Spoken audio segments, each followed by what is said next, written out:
Give praise, esteem, and honor to the Most High Yah by way of Yahushua HaMashiach. I have to remember, boy, this not the street, so you can't do what's required in there, because sometimes, boy, I be wanting to go and these people often hit him in the head with a baseball bat. About my money. I earned it. I ain't asking you for nothing more than what I earned.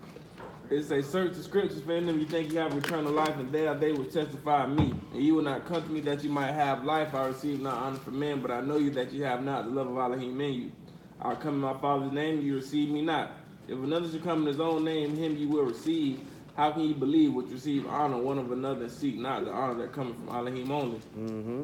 Do not think that I will accuse you to the Father. There is one that accuses you, even Moses, in whom you trust. For had ye believed in Moses, you have believed in me, for he wrote of me. Mm-hmm. But if you believe not his writings, how shall you believe my words? Mm-hmm. Come over here to, what you call it? Ecclesiastes chapter 10. Chapter 10. We're going to hit like 3-4 different things this week. So now we got to take them all and make them one.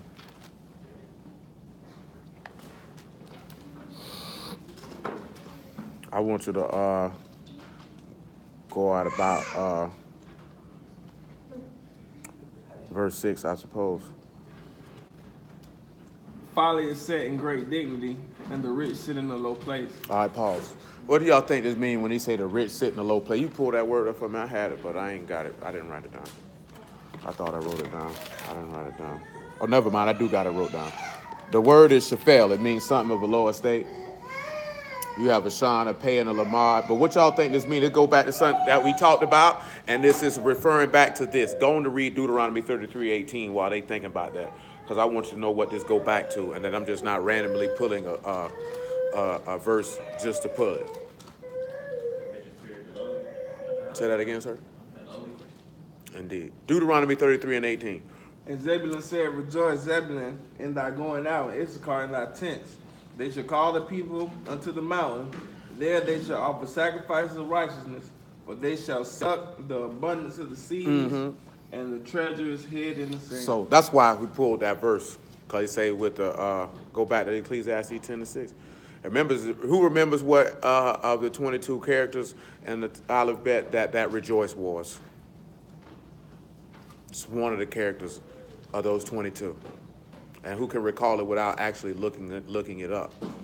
It was grab hold. It was grab hold. It was the samach. And so with that, you're grabbing hold to his ruach. And if you rejoice because you grab hold to his ruach, then he say you can suck the abundance of the seas and the treasures hid in the sand. So let's see what Ecclesiastes, and this is still going back to what we mentioned last night about being lazy. Who remembers what being lazy actually is? It's indicative of actually two things, possibly even three. Oh, no, not regular lazy, but according to the word. But that is correct, not regular lazy. Yeah, we went through it, slothful, atzlah, or the other one. Doubt, disbelief, evil, and also just straight up and down wicked. Because that's what it means when you... Deceitful as well. That's what exactly it means in this text, to mess around and be lazy. When you see how he put it together, he told you not to be slothful in business. This is what Paul wrote to the congregation in Rome, for them not to be slothful in their business. Remember, he said slothfulness leads to what? Deep sleep. Both of these words entail to that the wrath of Elohim would actually be executed upon you because of it. Because if you're slothful in business, that means you are not maintaining to the Father's business, which means you're not doing his work. Like a brother who was on there last night, he asked, well, how do you serve Elohim? And the natural answer for most people is keep his law, statutes, and commandments. But you're not serving Elohim because you do that. You know what I'm saying? I seen they were like, well, how do you show the fruits of Elohim? Some people said knowledge and this, that, there, and the third and all that. But the only way you can bring forth the fruit of what we talk about, you have to die. That's actually doing the work. So if you don't die, you're not doing the work. I don't care how many commandments. So what, you ain't ate pork in 3 years? You might as well got you a slab of ribs, because you're not finna get nothing from him. You know what I'm saying? You might as well hit the beach today, the mall, the movies, and all that. Because you have to be willing to die. You cannot bear fruit and stay alive in the same breath. You know what I'm saying? So read that Ecclesiastes. That's if you want to suck the treasures that are hid in the sand. because the treasure is hid in the sand. And that's the code, or that's the teaching that of the sacrifice that is going to separate you. And you're only going to find out what that teaching is if you're willing to go in the grave with him. It's a predominant thing that you have to suffer with Elohim, to reign with Elohim. If you're not willing to suffer with him, what you think Yahushua was going to get a reward if all the way up to it was time for him to die, if he said, you know what, I'm out of here? But he kept all the laws, though. He didn't break none of the law, but he didn't do the work. Because him keeping the laws was not the work that he was sent to accomplish. You know what I'm saying? That was a given. He was going to keep all the laws. He's his father's son. But was he going to finish that work? Because look at it. Look, you have to think about the one option he told Peter. Know you not that I could call for 12 legions of Malachim from my Abba? Don't you know I could kill all these people right now? You know how easy that is for me to do? But instead, I'm going to go ahead and finish this work. We just talked about it on Pentecost. What was this man's last words on the stage? It's finished. My work is done. Matter of fact, give me Genesis 49 and 14. What Paul say? I fought the good fight. You know what he said? I've kept the faith. He didn't say I kept the laws. He said I kept the faith. That means I kept my belief, trust, and hope in this man all the way until my last breath expelled from my lungs. You know what I'm saying? We see too many people screaming, Lord, them niggas wicked, man. You know what I'm saying? Dude was like, yeah, your forefathers had knowledge and they were evil. You ain't get, see, let me tell you something, right? You ain't got no knowledge if you evil. You just heard something, but you ain't got no knowledge. We established that with Judas last night, right? He heard all that, but what was in his heart, he ain't heard no word. Look, we seen what was the 7 things that was in Judas' heart? Wicked imagination. Lying tongue. Hands that shed innocent blood. Sowing discord among brethren. A proud look. You know what I'm saying? It wasn't never going to be no good fruit. I don't care how much word he heard. Not with a heart like that. It don't matter what you heard. You can know all you want. You wasn't never not with a heart like that. That's impossible. That word can't penetrate nothing like that. That's why he say your heart made out of stone. He said, I got to take your heart of stone out you and give you a heart made out of flesh. Because that word ain't going to penetrate that. 49 and 14, sir. Issachar is a strong ass crouching down between 2 burdens. I literally had to call somebody that the other day. I had to tell them real, like I had to literally, like you are the definition of a jackass. The real definition of it. A dumb mule, a dumb donkey. Literally, you are devoid of all manner of intelligence. You know what I'm saying? That's a sad thing. But he said this one here was a strong one. Because you know donkeys are a strong animal, you would say. Very strong animal. That's why another reason, that's why people call somebody a jackass when you're stubborn. Because a mule is a very stubborn animal. You want him to go left, he going right. And you got to fight with him all the way right to get him to go left. That's why several times they use that animal as an example. Go ahead. It says, crouching down between 2 burdens. 2 burdens. And he saw that the rest Paul, was good. what is a burden? Load or your work or your responsibilities. Burden ain't always something like how people look at it. Oh, Denise is a burden. No, she's just a burden. Meaning something that bothers you, irritates you, something you got to carry. This is his labor. I just mentioned this y'all the other day. What is 2 burdens is then? What's the 2 burdens Issachar carrying? Issachar means Elohim gonna give me my hire, meaning he gonna pay me. Got death. What's the other one he carrying?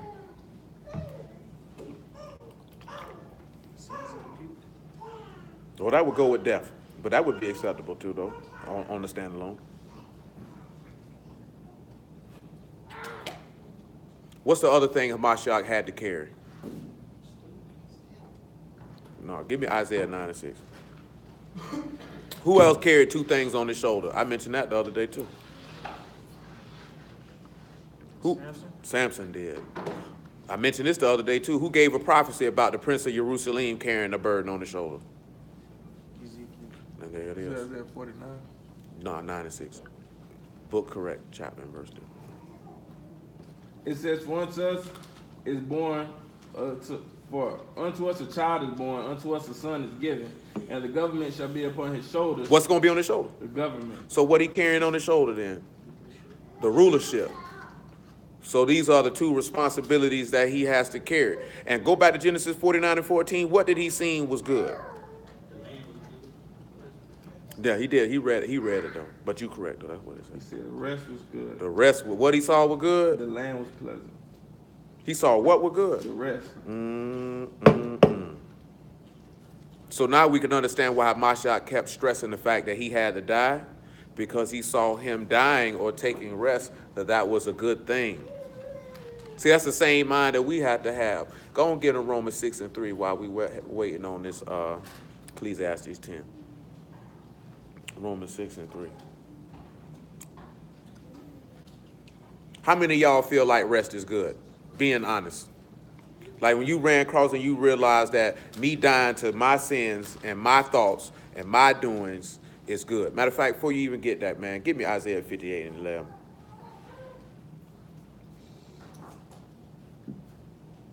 They lied when they said this was great tasting.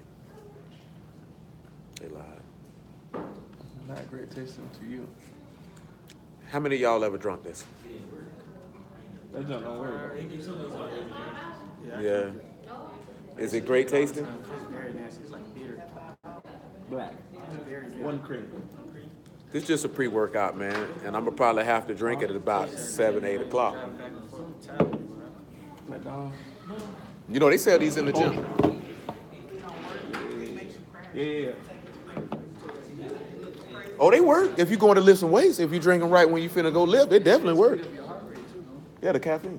Oh, pre-workouts work now. If you're going to lift some weight, if you're really going to lift. Boy, I crashed at work one day. I don't ever crash. Boy, it felt like somebody hit me in the face straight while I was standing up straight. But I started seeing starlight. It was black spots, bro.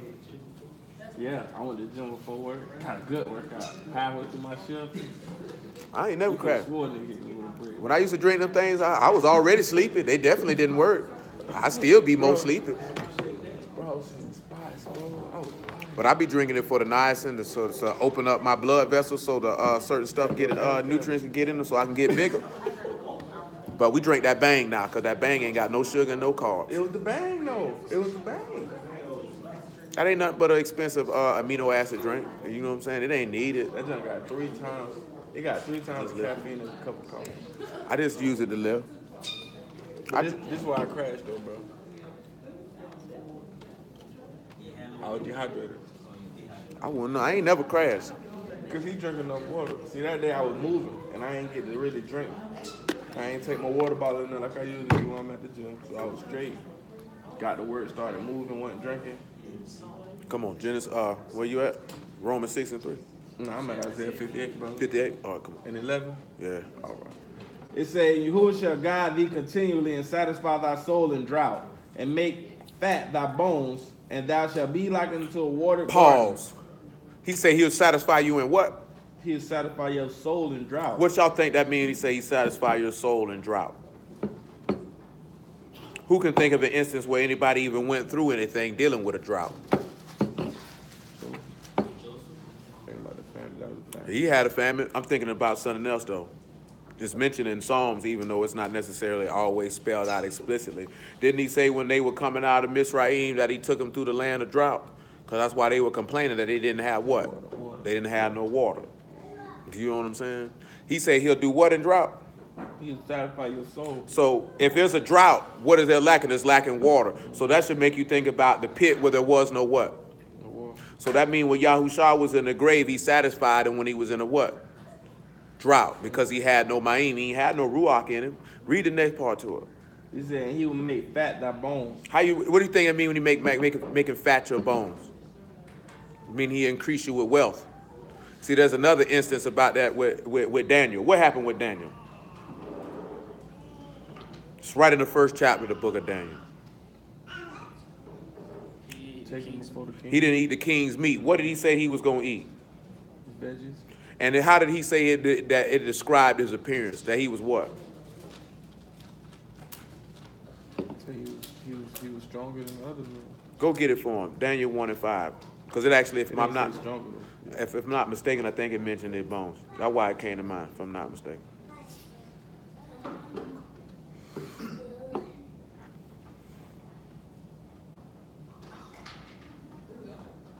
We had 1 and Yeah, tell me what verse 5 say.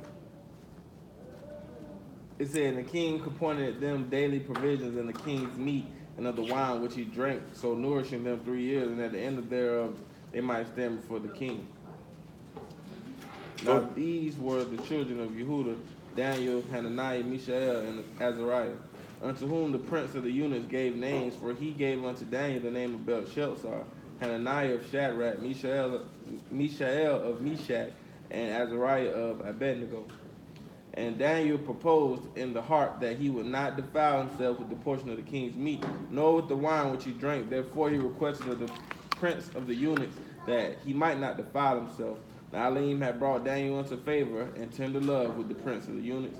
And the prince of the eunuchs said unto Daniel, I fear my master the king, who hath appointed your meat and your drink, for why should he see your faces worse lacking than the children which are of your sort? Of your sort. Then shall ye make me endanger my head to the king. And then said Daniel to Mazar, whom the prince of the eunuchs had set over Daniel, Hananiah, Mishael, and Azariah, prove thy servants, I beseech thee, 10 days, and let them give us post to eat and water. That's good. Drop down to verse 15. It's saying at the end of 10 days, their countenance appeared fairer and fatter in flesh. That's what it was. It was flesh and not bone. So eat. he said, so what did he just eat? He just ate pulse and what? Water. What would pulse be? Nothing but vegetables, right?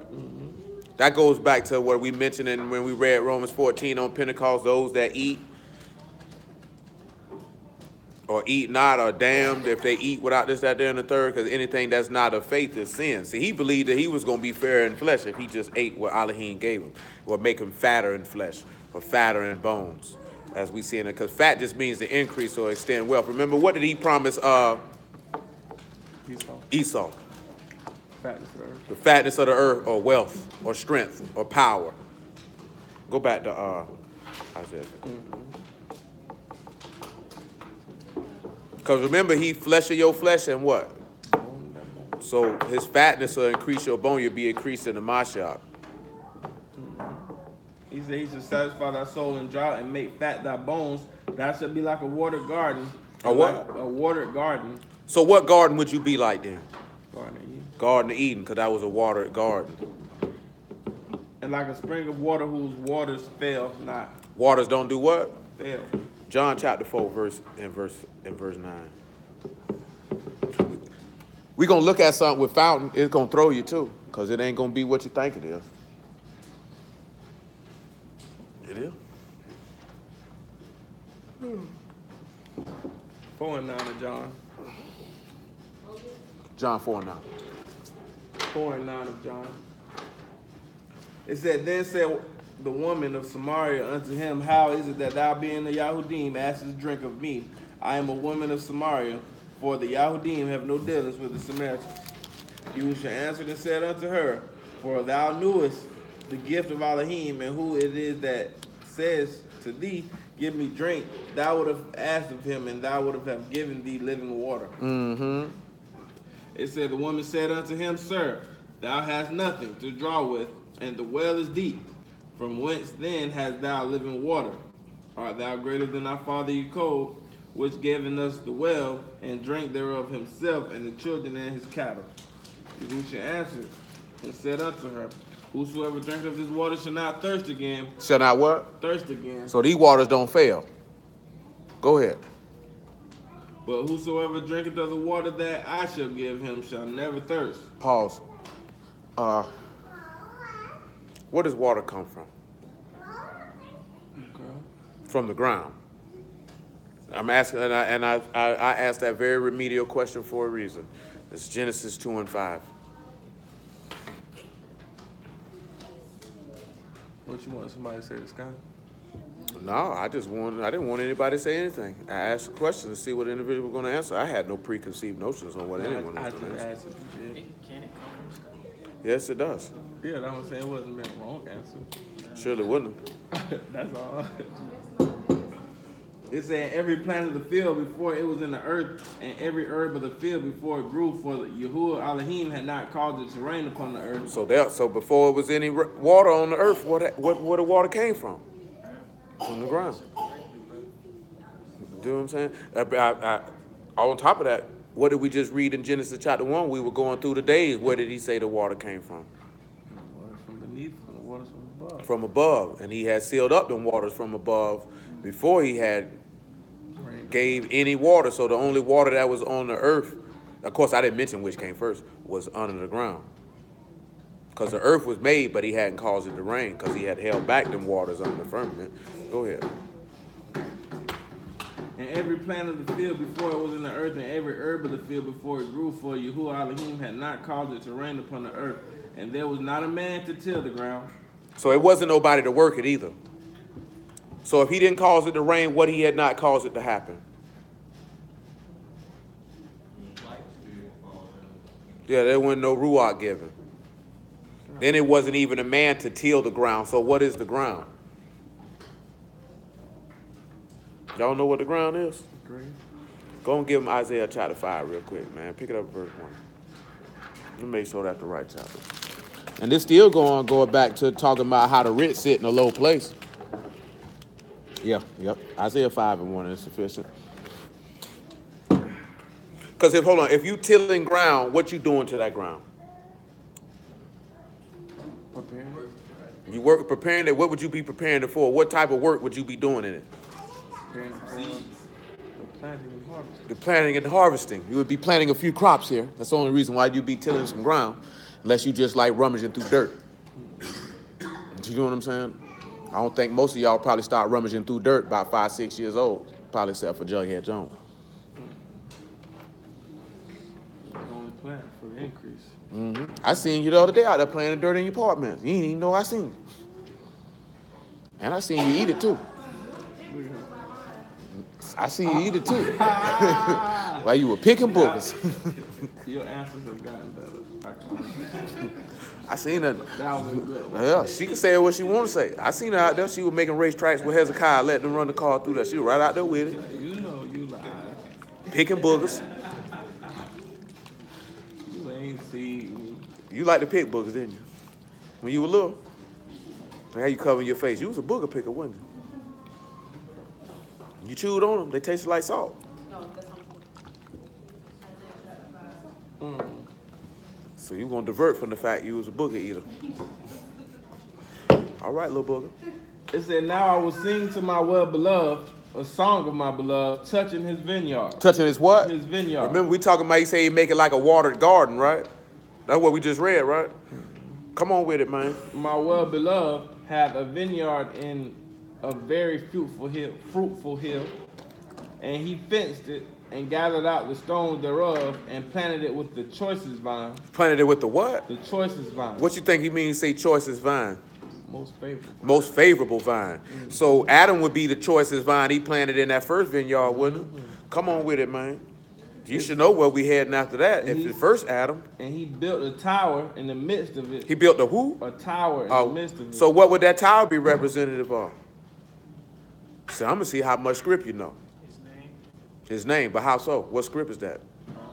His name is like a strong. Strong tower. So he placed his name in it. Did he not place his name in the Garden of Eden? And he say he fenced it too. Keep on going. Mm-hmm. Also, he made a wine press therein. He made a who? A wine press. Mm-hmm. And he looked that it should bring forth grapes, and it brought forth wild grapes. It brought forth who? Wild grapes. Mm. And now, O inhabitants of Jerusalem and men of Yehuda, judge, I pray you betwixt me and my vineyard. Hold on. He wants you to do what? He wants you to do what? Betwixt me and my vineyard. What could have been done more to my vineyard that I have not done in it? Now let's sit there and let's answer that question. Somebody judge between him and his vineyard. What more could he have done? Does anybody have an answer for that? What more could Yahuwah done for his vineyard? This is not a rhetorical question.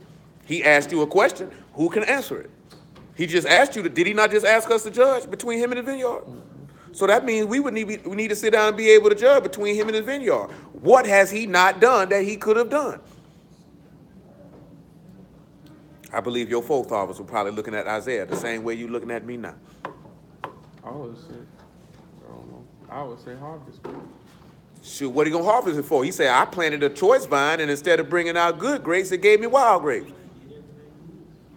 Go and get in Romans 11 then. See what you're talking about, man. Get in verse 7, man. Make it 5, man. See, you want treasures hid in the sand. That's where you hide. What you hide in the sand? You hide the roots and the seed in there, don't you? What I mentioned to y'all in Psalms 119, what it say? I'll read it for you. I'll read it for you. Right here in Psalms 119, verse 11.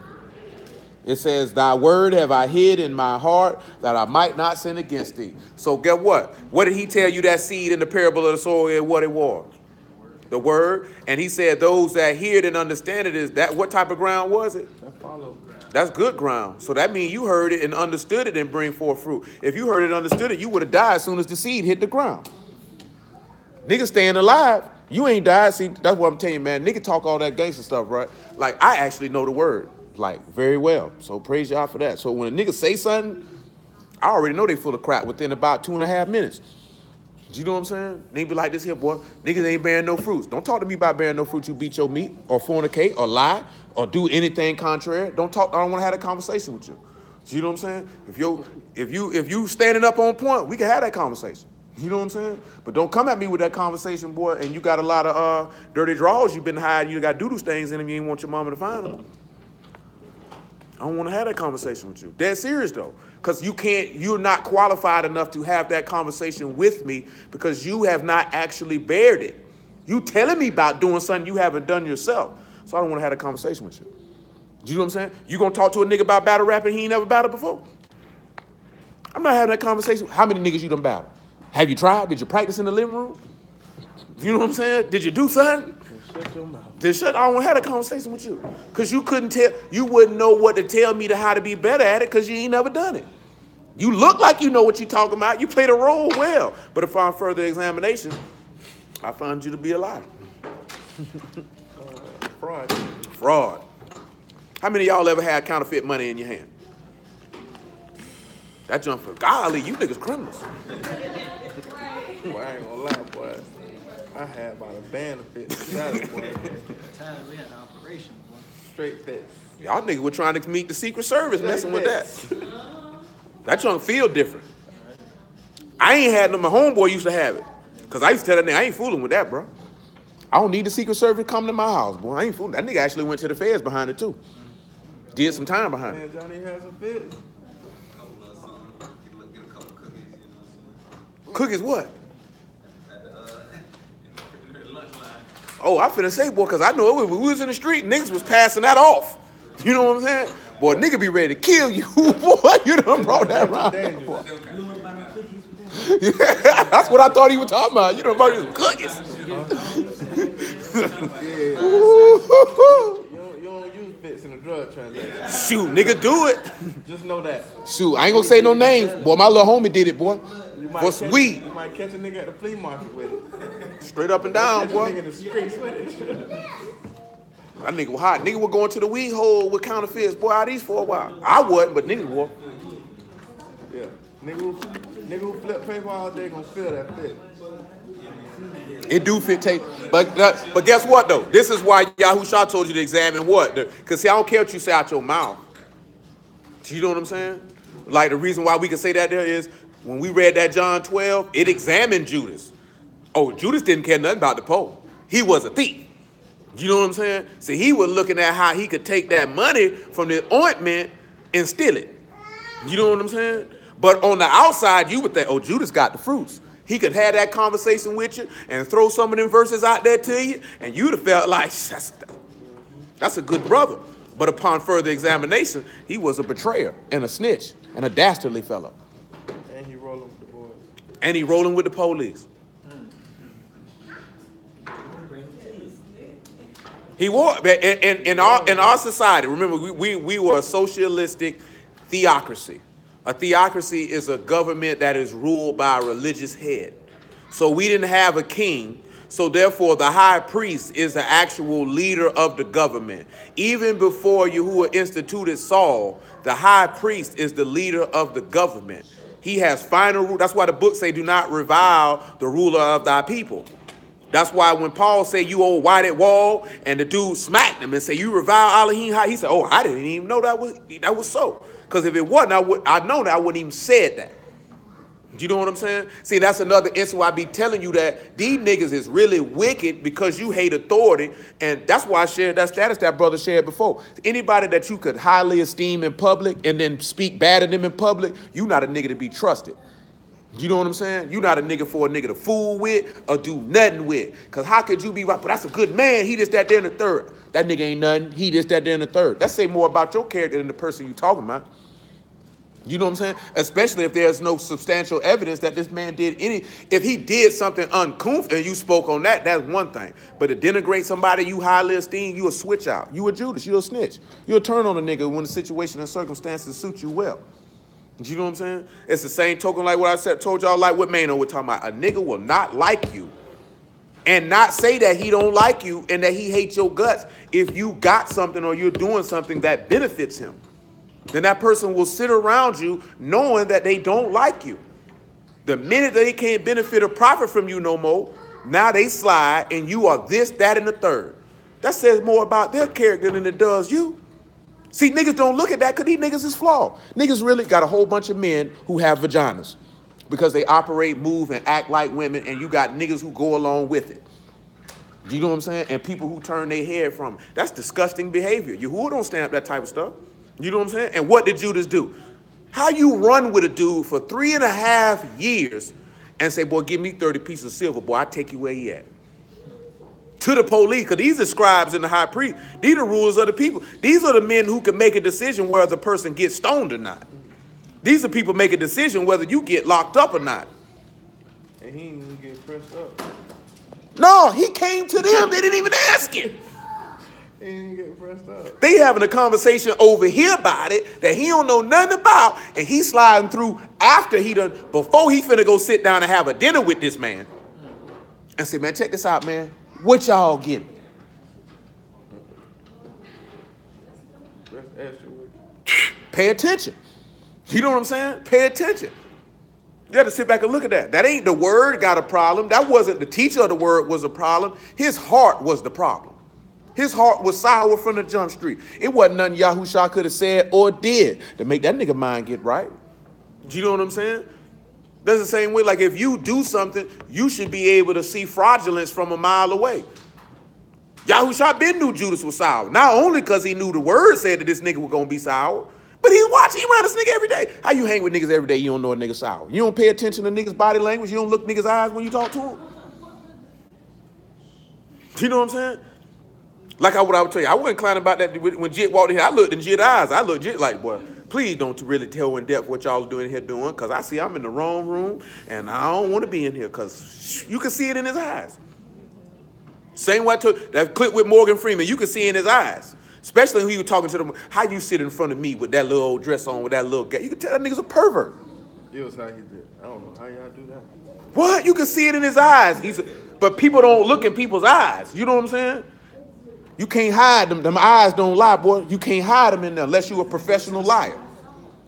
You know what I'm saying? Only people who can hide that are literal CIA spies and Mossad. They trained to do that. You ain't have to ignore that man, though. I seen he ain't know. I turned around and looked at you. Man. Thought you finna answer. You ain't even looking at the nigga no more. I'm like, damn. Man, I look cuz in his eyes. I said, I'm finna leave Jit alone. Jit didn't want to come here. I know, but they was just standing there looking. And I know, but you don't want all us to. you know, I mean, when y'all were looking right at him, you could have said something too. Once I seen in his eye, Jit was like, I had already seen Jit dip his head in the door before he walked in here. So he already knew the same way he wanted to be at. So I'm like this here. I'm gonna let Jit alone. I ain't gonna bother with him. I'm just being honest. I ain't gonna bother with him. Leave that little boy alone. Let him live. You know what I'm saying? Sometimes you just gotta let people live just cause they look. When you all right, young man. You think Yahusha ran up on that nigga who walked and looked at him? He looked at him like, I don't know who Cuz is. Cuz need to stop. You see what he did to that Kenite woman? She went to crying after. He like this here. Shoot, she need to go talk to her cousin or somebody. I'm finna keep writing in the ground. She bothering me. But all jokes aside though. All jokes aside though, like you have to realize that, especially with the word. See, we fall with the okie doke with the word. Long as the nigga make it sound good. Paul gave a statement. He said, you know my manner of life. So you have to actually be around somebody and watch how they live. Boy, if you say you on this word, boy, and I see you do something flawed, boy, it's going to take a while for you to redeem yourself from that one. Do you know what I'm saying? It's going to take a while. Before when you go to talking about it, I'm going to take you seriously. You're going to have a clean run. Do you know what I'm saying? You're going to have a good, clean run for a minute. Yeah, but I'm just talking. I think he's a pervert anyway, but that's not what I What you, because you're not a man. But look. But I'm saying, I thought he meant like you sitting in front of me with your body showing, which she was. Okay, but if you would have seen how he was looking, that man talked like, you got my penis hard right now. I ain't mine. But look, I get what you're saying. From that clip, you don't. That wasn't the clip I was talking about. That he no rapist or no pedophile or nothing like that. No, we ain't talking about he's a rapist. He's a pervert. He was just, it's a sexual harassment. That means he say fresh things to make women feel uncomfortable. That's all that means. That's what all the sexual harassment. Yeah, sexual harassment like is. Work. You can't say certain things to women at work. It's like I can't walk by you and say you got a nice rack. She was on Wendy Williams and she was like, no, I ain't see I just felt so like, how you think he can do that to me? I mean, but her dress was extreme. It don't make no. But look here though, we not talking about in no word though. I wouldn't care if she walked in there butt booking naked. You supposed to have enough sense to say I'm not. Oh, you need to go put on some clothes. But that ain't even the point though. But you can say that because you looking at it on the entertainment aspect and the versus this nigga trying to hit. So if I say this while the camera, if I say this while the camera, but guess what? I'm not saying this shocking. What you missing is what I mentioned last night. Niggas don't hold black people accountable. So we'll try to explain away that this nigga's a pervert. Because you know what the difference would be in it? If it was you, or if it was your sister, or if it was your daughter, then you would definitely wouldn't appreciate nothing this man said out of his mouth. So you know what we say? Oh, they trying to destroy all our black people. I'm just saying from that short clip. No, I just seen one. I looked in that nigga eyes, and I could tell that nigga will press up on the woman. I have no idea. I have no idea. But look, when you say pervert though. A pervert, when you talk about this here, right? When you're a pervert, you say sexually suggestive things unwarranted. You know what I'm saying? You know what I'm talking about? Like, regardless if she had this here, at the bare minimum, what you should have said is, I can't see how you could come sit in front of me with your whole vagina in my face, because I don't appreciate it. Next time you come interview me, you need to put on some better clothes. Because like an old head. That's what you need to do. An old head, like, naturally you be like, dang. You don't think you need to put some, you don't think you need to put some clothes on? But you know what he said? If you ain't see the look on his face, this is what the nigga did now. This is what the nigga did. The nigga was sitting like this here. That nigga crossed his leg and leaned forward. I don't see how y'all do it. I don't see how y'all do it. He letting you know. Girl, I seen some hairs. She's like, I don't see how you come in here with that short skirt on and open your legs across them like that. Well, I guess that's what I would do. Because you know, guess what? Because I'm going to tell you something and we're going to move on. For a pervert, What'd you say, Kieran? No, because that ain't got to see. At that point, if we say that's a man, that means we. Yeah, I knew what he meant as a man, like this here. You're just saying that's a man. A man gonna say that. No, there ain't no man gonna say that because then if we say that's a man, then we saying no man has any self-control or rule over his loins. I mean, it don't matter if I'm not in the word or not. I can have some man of self-control because I'm a professional. See the reason why I say that? Because I'm being interviewed to promote a film. She said the lady was a transgender. I don't know what it is, but no, I'm not thinking outside the word. So no, I'm not thinking outside the word. See, that's your incorrect thought process. I'm being interviewed for a movie I'm promoting. I'm a professional. Yeah, that's it. Yeah. You know what I'm saying? Professional wise, you ain't supposed to Oh say that. no, I'm a professional. You ain't supposed to say that, bro. This not. I'm a professional. This is not an This is you a. got cameras in your face. That's unprofessional. This for a job. That's unprofessional. I'm not thinking about no word. That's That's all unprofessional. they said. Sexual harassment in the workplace. You say inappropriate That's stuff in the unprofessional. workplace. That's all they were saying. It ain't like. Yeah. That's unprofessional. So as a professional, I'm not see that's the thing I'm not finna jeopardize my reputation and my profession for this woman. Now the average man sit back and look at it. If you got a short skirt and you cross your legs and open it, you wanted me to see your vagina. You know what I'm saying? But I'm a professional. So I'm gonna be like, ho, you need to go put on some clothes. That ain't no different than you going to an interview for a job. You might have a little skirt on, and whoever interviewing you be like, "Oh, that's a tight skirt," or "You busting out that skirt." That's unprofessional. You don't do that. That's wrong. So what's the You difference could be like, between he a him dude. and He a this dude, man? though. I'm Nah. not even saying professional wise. I'm saying as far as like she was like, well, why does he feel like he? Why would you? She looking at it. It doesn't make a difference. You're a professional. You're a professional. See, guess what? And see, your statement is the reason why niggas size women like that. 'Cause they feel like they can get away with Because they feel, because the first thing a nigga, I'm not saying no, you listen feel to me. away with it. I'm saying But I'm not shocked by that. But see, it's not even the shocking part. None of us But shocked. see, listen to the point. Look at the point. Look at the point of what you're making. Listen, look at it. Listen to me. No, it's not about being surprising. Everybody calm down. It's not about being surprising. It's about when we make that statement, you're removing the self-control of the man. Now he no longer has to be in control because she's dressed like a whore. And this is why our people are out of order, because you're not demanding that this man carry himself like a man. In their head, it don't that's why I say use it. that example. Yeah.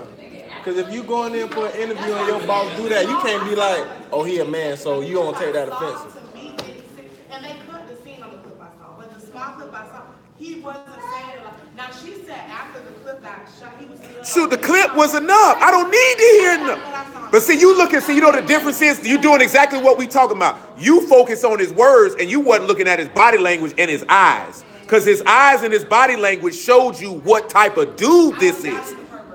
So that's all we talking about. This nigga's a pervert. He gave you He showed you. So when all these women say this nigga sexually harassing me, by looking in his eyes, I know these hoes ain't lying. I know they ain't lying. I know they ain't lying. I know he'll walk by and say something. Do stuff. This is what nigga like to do. They can see that there's a way for you to walk past this woman without touching her, and a nigga will walk past you and try to rub his meat on your back. Do you know what I'm saying? Do a little hip grab. You know what I'm talking about? Excuse me. Oh, excuse me, baby. All this type of stuff.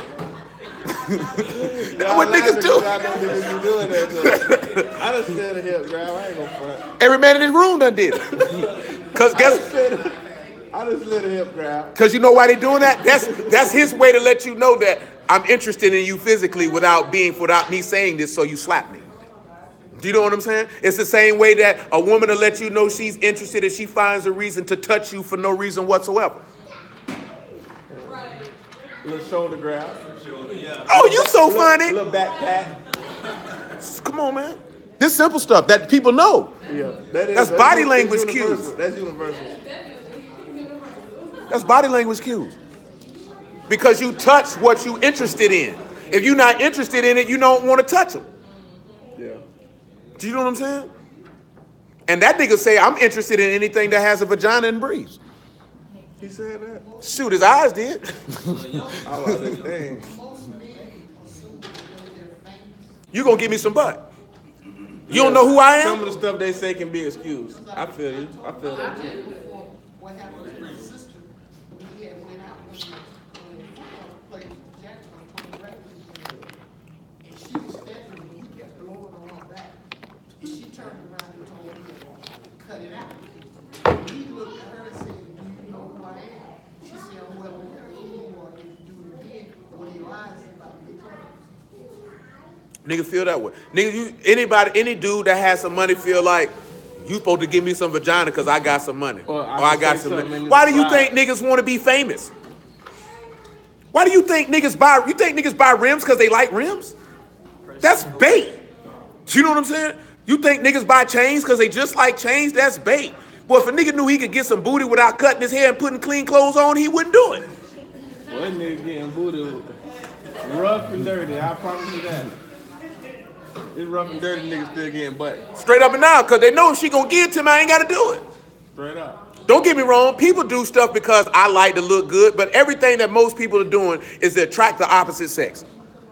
Do you know what I'm saying? I just watched the episode of Married with Children where somebody told him something, he was bathing and changing his drawers. Then he said he came home and realized, he said, all these things I'm doing is to be successful, and that is to attract. He said, why do I need to attract? I'm married with children. And next thing you know, he went back to the old aisle right on his face. His beard came back, his drawers changed, because he was wearing bikini drawers. His wife technically said, oh, Hanes. He's looked like the dustier man that he had always been. Why do you think people say when somebody get with somebody, they get married, what they say somebody do? They don't make no difference. Shoot, I don't got to try to attract no more. I got you now. But see, it depends on the preference. But you can't say everything that people do. No, I ain't saying everything that people do, but for the majority, most of the stuff that people do is to attract. It's to attract. You know what I'm saying? Because it's in your nature. What does the peacock do to attract? Look at my plumage. I have the most beautiful plumage around. But they can't do nothing to change that. No, they don't, but they also instinctively know to flash it and come over here and look at me, baby. That's all they got to offer. That's what God gave them. Niggas Look out at here me, baby. getting whole surgeries, whole transplants, whole operations. To attract. You think a woman going through all that stuff to get fake titties in the booty just because I want some fake titties in the booty? This gonna attract. But every nigga in the gym, you think every nigga in the gym doing that just to get home? Man, I say 75% of the people who lift weights to attract the opposite sex. Straight up, male or female. Same thing. Either way it go, they trying to attract somebody. Big punks in that gym. Hey, all jokes aside though. Look at this here, right? And then we gonna move on. It's 2018, right? And niggas use the word to try to attract the mate on both sides. Yeah. On both sides. Nigga getting the word. I'm in the truth. So you saying niggas getting the word to track over? You know it, just like I do it. And vice versa. It's sad to say. Shoot, you know the first. Think about that. People get on the word to track over. Nigga feel like I get in the word, I get me a husband now. But how that sound though? Like, What you think a lot of people, what they say you need to go find you a wife at? What nigga tell you to go? good clean girls. Good clean girls at the church. Come on, man. Let's not like, people do stuff for themselves. Don't get it twisted. But guess what though? And some of y'all, okay, I put it to you this way. Ain't too many of these women in here, married or not, going before you got married, you ain't want nobody to see you outside with your hair not done. You ain't want nobody to see you like that. Well, I used to mess with she refused to let me see her with her hair. This nigga would run and hide. Didn't even want you to have that image. You know what I'm saying? Because this is a trait. You feel like if I see you at your less optimum state, then you're not going to find me attractive no more. But once they get married, they don't care no more. Care how my hair look in this house. I do it when I leave. Look at this nigga over here. That's how they feel. You waved your hand. Can't take it back now. Yo. Go ahead, man. Where we at? Am I lying, though? You know. Romans 11:7, man. It say, what then? Yahshua have not obtained which he seeketh for, but the election have obtained it, and the rest were blinded. According as it is written, Elohim have given them the ruach of slumber, eyes that they should not see, and ears that they should not hear unto this day. And David said, let their table be made a snare and a trap and a stumbling block and a recompense unto them. That their eyes be darkened, that they may not see, and bow down their back always. I say then, have they stumbled that they all should fall? Elohim forbid, but rather through their fall, salvation is come unto the Gentiles for to provoke them for jealousy. Now, if the fall of them be riches of the world, and the diminishing of them the riches of the Gentiles, Get me verse 15. 16, actually. it says, for if the first fruit be Kadash, the lump also is Kadash. So, now he's talking about Yasharal and the Gentiles, but we're going to look at it in a different way. Read that, though. It say now if the first fruit be Kadash. Who's the first fruit? Yahshua. Yahusha in this instance, if we're going to look. Now, he's talking about Yasharal, but we're looking at it in a different aspect in relation to the Isaiah 5 that we're looking at. Yeah. Because Yasharal is correct in what he's talking about. But he say the first fruit is Kadash, or set apart. Go ahead. And the lump is Kadash. And if the root be Kadash, so are the branches. So all the rest. Now get John 15:1 now. We come right back. Oh no, they might not slide through today, man. Leah's sick. You know what I'm gonna ask with the Isaiah 5, like when you said, what's the judge between them? He was asking. He say, judge between me and you. What is it that y'all saying? What is it that I could have done more for this vineyard for it to be profitable for the vineyard? That it not have Wild grapes in it. I was thinking about that why they gotta burn it up again and create new. Absolutely. He actually talks about that in that chapter. The same way that Micah chapter 6 when he said, plead with me face to face and find fault with me. See, at the end of the day, man, like I told you, boy, people in this generation, they hate authority. They don't want no. I know full well they would be walking around here saying the same stuff. You don't need no teacher. The Ruach your teacher. This, that, there, and the third. Your forefathers didn't talk like that. They just went and did what they wanted to do. They just didn't talk like that. Go ahead. They just said, I'm finna go do it. I don't care what nobody says. You said they didn't do what? Like now, when we look at these days and times, right? Because people church hurt, camp hurt, whatever you want to talk, or just outright stubborn, wicked, and hate authority, they'll be like, oh, you don't need no teacher. See, the Ruach is your teacher and your guide, moving you outside the framework of what Yah set up. So now we're doing what they did in the book of Judges. Every man doeth what seemeth right in his own heart. You know what I'm saying? So then when somebody come and say, this is how Yah set it up and ordained it to do it, he trying to rule over us. We're all brothers. And it's that all that cap stuff, then in reality, you want to rule over yourself. And you don't want to follow after this man do order. Ain't no shame because you come in, because we live in a society that say, don't be no follower. You don't need no leader and all this other stuff that niggas like to say. But one thing for certain, two things for sure. I learned it a long time ago. I heard Malcolm X say, before you can be a leader, you got to know how to follow. Before Yahushua became a leader, guess what he was doing? He was following his father. You know what I'm saying? He told his disciples to follow him so they could see him serve his people and his father. So therefore, when he resurrected from the dead, then he could say, I'm King of kings and Lord of lords and ruler over heaven and earth because I learned how to follow before I could lead. And niggas don't want to do that.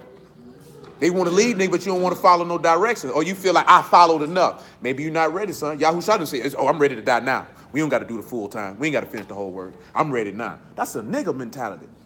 That's why people be in the position we be in. You know what I'm saying? That's what's going into what we talking about this nigga. This man's older. Like, this is an older man, so this the example you giving the younger men. They feel like this the way I'm supposed to behave. You know what I'm saying? Like, we had to move all this stuff. Like, our people in a bad position, so niggas supposed to hold that nigga accountable. Because I wouldn't care what that hoe was doing. You 70-some years old. You supposed to set a better example for the young men. The book tell you that in Titus. Now, we're cool, you talking about the word, even without the word. Man, I was locked up, man. Young niggas don't like listening to older niggas because they look at them and they know you full of crap. You know what I'm saying? We looking at these niggas, we know you not real. We know we can't get nothing tangible from you. And you doing the stuff we doing. And then you had a nerve to come say, see, these young kids, boy, they just need to do better. Well, nigga, I learned it from you. Do you know what I'm saying? Where do young men learn to be a hoe from? He learned it from Morgan Freeman and men like him. That's where he learned it from. Because what if he stand up and be a man and say, son, that's not the, even if she dressed like a hoe, you tell her, baby, you dress like a hoe, you need to put some clothes on. You know what I'm saying? You need to respect yourself more than young lady than come in front of me flashing your, you know how ashamed she would have been to say, now how you gonna come in front of me flashing your vagina like that? Ain't you a professional? You know how bad she would look? He would be more shocked at that, though. More shocked at that. But you know, no, he wouldn't. That's what you thought. But see, the reason why you know why you took that? Because you're not putting the body language in the eyes with the words. Got to put the body language in the eyes with the words. He was being real subliminal. He was being real. He was He being would let- subtle. He was being subtle though. He was being old head with it. He was being real. He subtle. been, you know what he was being? You know what he was being? Hold on. You know what he was doing? He was doing this right here. Go and get you one of them purple sodas out the trunk. That's what he was doing. Go and get you one of them checks. That's what he was doing. Go and get you something out of the stove, baby. That's what he was doing.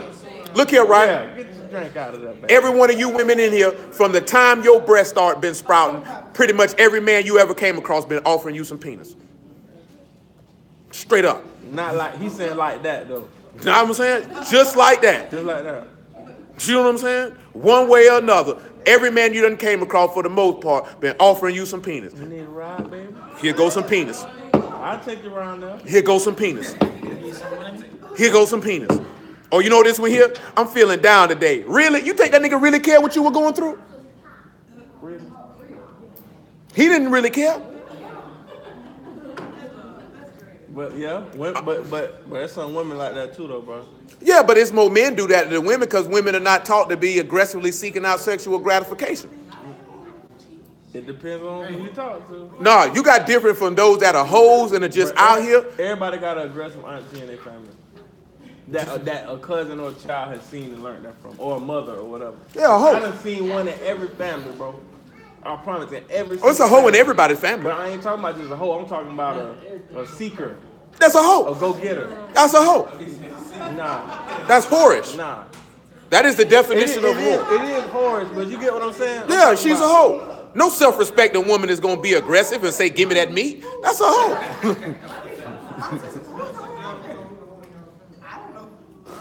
Yeah, thank you. All right. and the dude, How you been living this long and you don't know this? You think when niggas open the door for you, they were being a gentleman? No, that's kind of, Who?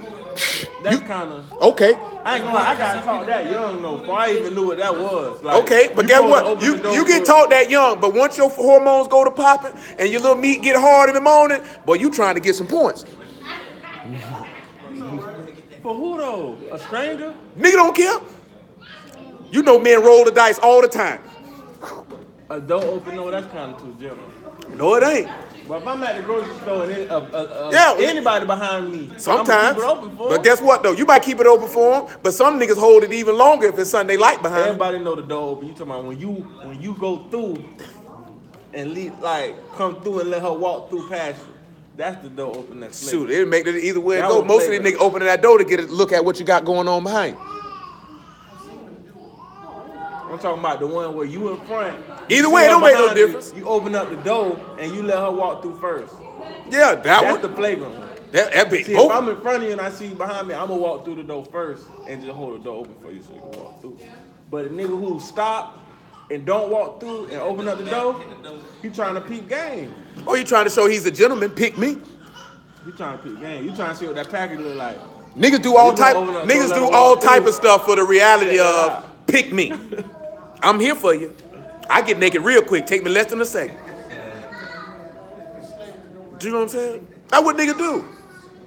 Now don't get me wrong. Some men they give a compliment. They be sincere compliments. So most of the time, nigga getting the compliment, they throwing that dice out there. See if she bite.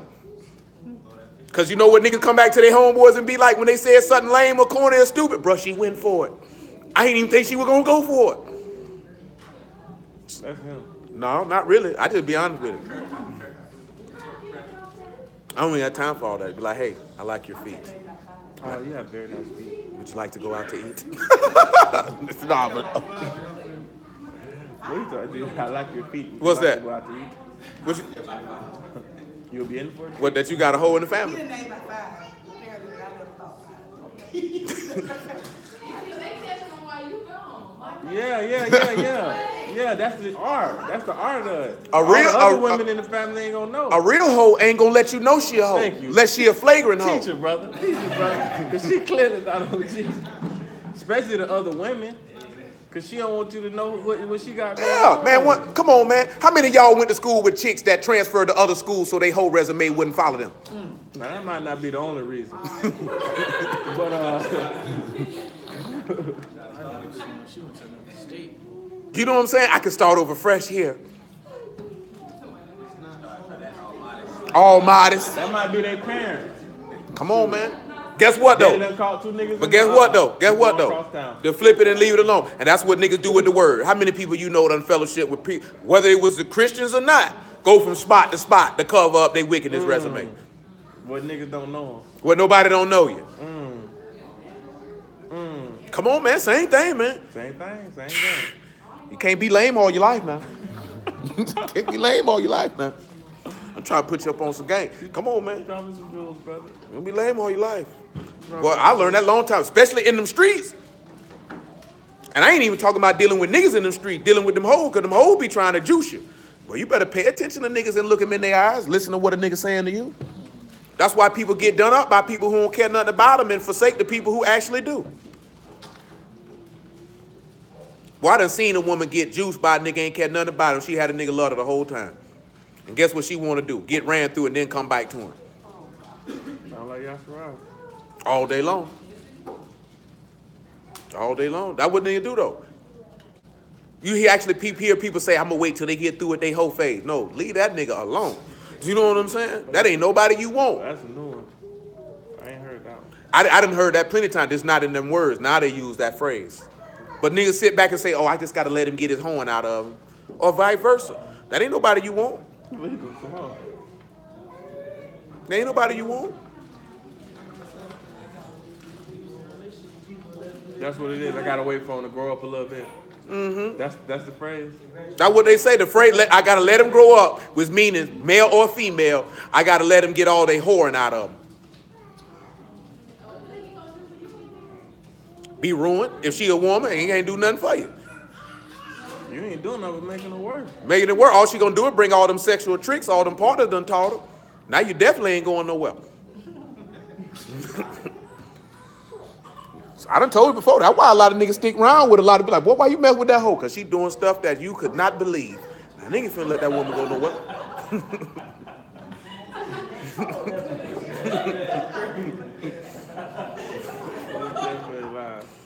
Shoot, women too. Girl, that nigga don't work. He always driving you to work. Got other hoes in your car, but oh God, what he does to my body. Better let that nigga go on by the business. Now these niggas blowing booty. That's why a lot of people stay in these bad relationships, because they around here eating booty. Niggas say, I ain't gonna find nobody else gonna do that. You ain't lying, man. That's true though. Well, wasn't nobody eat no booty when I was y'all age. At least not talking about it publicly. You know what I'm saying? Even when he was talking about it, niggas still wasn't coming out talking about they eat no booty. Was the first nigga. Yeah, he was the first. Trick Daddy was the first nigga got on stage. Talking about he eat booty and blow all in butts. But niggas still wasn't talking about they did it. But niggas was doing it though. Niggas would do it, but it wasn't rampant. It wasn't rampant. Trick was just a real nigga. He was, but I'm saying, but this is 1999. This one to y'all talking about when y'all heard the song maybe 4 or 5 years later. This 1999, 98 when this song come out. You know what I'm saying? Niggas was not walking around like they is now. I ain't saying they was saying it. But it wasn't that many. Niggas was just coming out admitting they were eating vagina. So you know they hadn't even went no far to talking about eating no booty. They just were getting comfortable doing that. They wasn't comfortable talking about it. Shoot, they wasn't niggas. It wasn't a lot of niggas who were doing it. Cause you know you young them niggas having that conversation. The women would let it be known who were doing it, who wasn't doing it. It wasn't a long exhaustive list. Get to about 2005, niggas ain't care no more. Next thing I know, I hear niggas talking about, oh, we eating groceries. What is that? Nigga explained it to me. I said, oh my God, what's wrong with you? Now you got niggas walking around here talking about a nigga's a snack. You not a snack, you're a human being. You know what I'm saying? Hey, they did code name everything to make that junk light duty though. Light duty. Now you walk around Real comfortable light talking about you duty. eat booty. I ain't even talking about, oh, she look like a snack. No, she don't look like nothing but what her mama named her. Hey, you right. You know what I'm talking about? I ain't gonna lie, we wasn't talking like that. Nigga, I ain't put my mouth on nobody's rectum. That's just not right. We wasn't talking like that. That's not right. We was talking about groceries. That pain with me, like, I ain't nothing to take. They said cats and dogs, you know, take We wasn't talking like that. Straight up. I was like, I ain't never heard that one. Them boys definitely lost in the song. It's different, man. Different time frame. Come on, man. So shit, we was getting down. Man, we were in high school. It wasn't nobody making no songs talking about doing no stuff like that. You know what I'm saying? Not that you know of. No, I mean, it wasn't no, you talking about 94 to 98. By the time Trick Daddy came out, I had graduated. He wasn't talking about eating no vagina. That nigga was just talking about being a whore. It was underground, bro.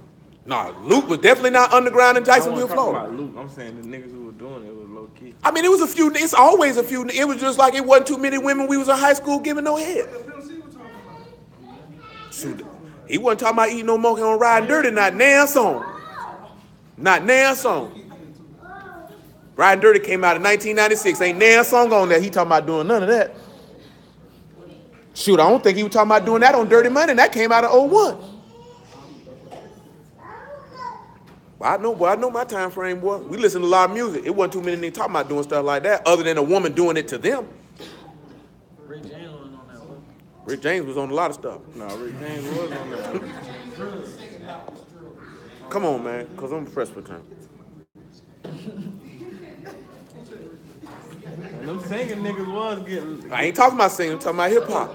Probably that shit behind was on something.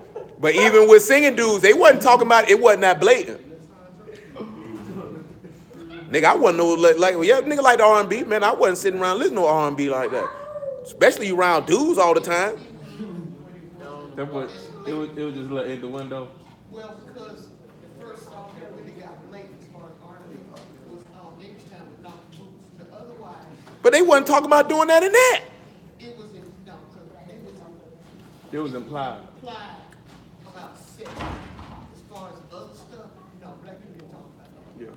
Oh, white people had it plenty. They saw they didn't care. I lick your booty. And when I was young, white people wasn't even blatant with what they was doing. You knew what they were doing, but they weren't talking about it. Nigga nasty, boy. That just scary now. Nigga don't even care. No, I'm just saying. Like, I'm glad I'm in the word. I'm thinking about listening to what she's saying, what they listened to when she grew up, versus what you heard, versus what we heard. It's gradual. What else is it? What else is it to say at this point? There's nothing to say other Is than it? eat But is period it though? blood. But is it though? But come on, cause we got to move past all that. I don't care about this shit. Sheesh. We have 15. It said, I am the true vine and the Father is the husbandman. Every branch in me beareth not fruit, he taketh away. And every branch that beareth fruit, he purgeth, that it may bring forth more fruit. Now ye are clean through the word which I have spoken unto you. Abide in me and I in you, as the branch cannot bear fruit of itself, except it abide So in the ain't this vine. what he tell you in John? You have to abide in it. Come on back to Romans. I know we still holding Ecclesiastes chapter 10, Deuteronomy 33, and Genesis chapter 2, and Isaiah chapter 5. Romans 11. Verse 17. It's saying, if some of the branches be broken off, and thou being the wild olive tree, The wild what? olive tree. So if you wild, you mean you bringing forth grapes that are not actually, or fruit that's not actually of the original tree, right? Didn't come from the root. See, and that's the problem. We were bared from that vine, what he mentioned. He said, if you don't abide in that vine, then you can't bring forth no fruit. He said the branch got to be broke off right there, didn't it? So now you broke off, meaning if you broken off, you doing what you want to do now. So now you're producing your own type of fruit. See, that'd be our problem, is we go off producing our own type of fruit. Even what we were just discussing loosely with that, like, that's producing your own type of fruit, because now we deem certain behavior that is unacceptable to be acceptable, and then we seek for ways for justification of said behavior. You know what I'm saying? Because I got to make myself feel better about what I'm doing, because that's what I like to do. Come over here to back, Isaiah 5. Because we talking about what we read in Genesis 2 about tilling the ground. And those 4 rivers represented in the Garden of Eden was the water that came to till that particular, or to feed that ground. It was a never-ending thing. The waters of Yahuwah don't end, they don't stop. The Ruach is continual. Ah. Yeah. Go ahead, man. Isaiah 5:11. Yeah, well, wherever you stop at. Thank you. That nigga there, man. God. We have Isaiah 5:5. And now go to, I will tell you what I will do to my vineyard. What you gonna do I to will it? take away the hedge thereof, and it shall be eaten up, and break down the wall thereof, and it shall be trodden down. That's what happened to Yahushua. He took away the hedge and he would try it down. They said you wouldn't have no power against me unless it were given unto you from heaven. Go ahead. And I will lay it waste.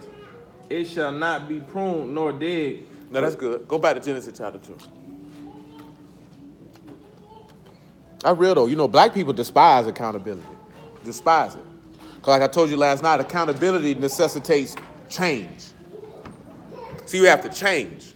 See, when you don't want to change, then you don't want to be held accountable. Go ahead.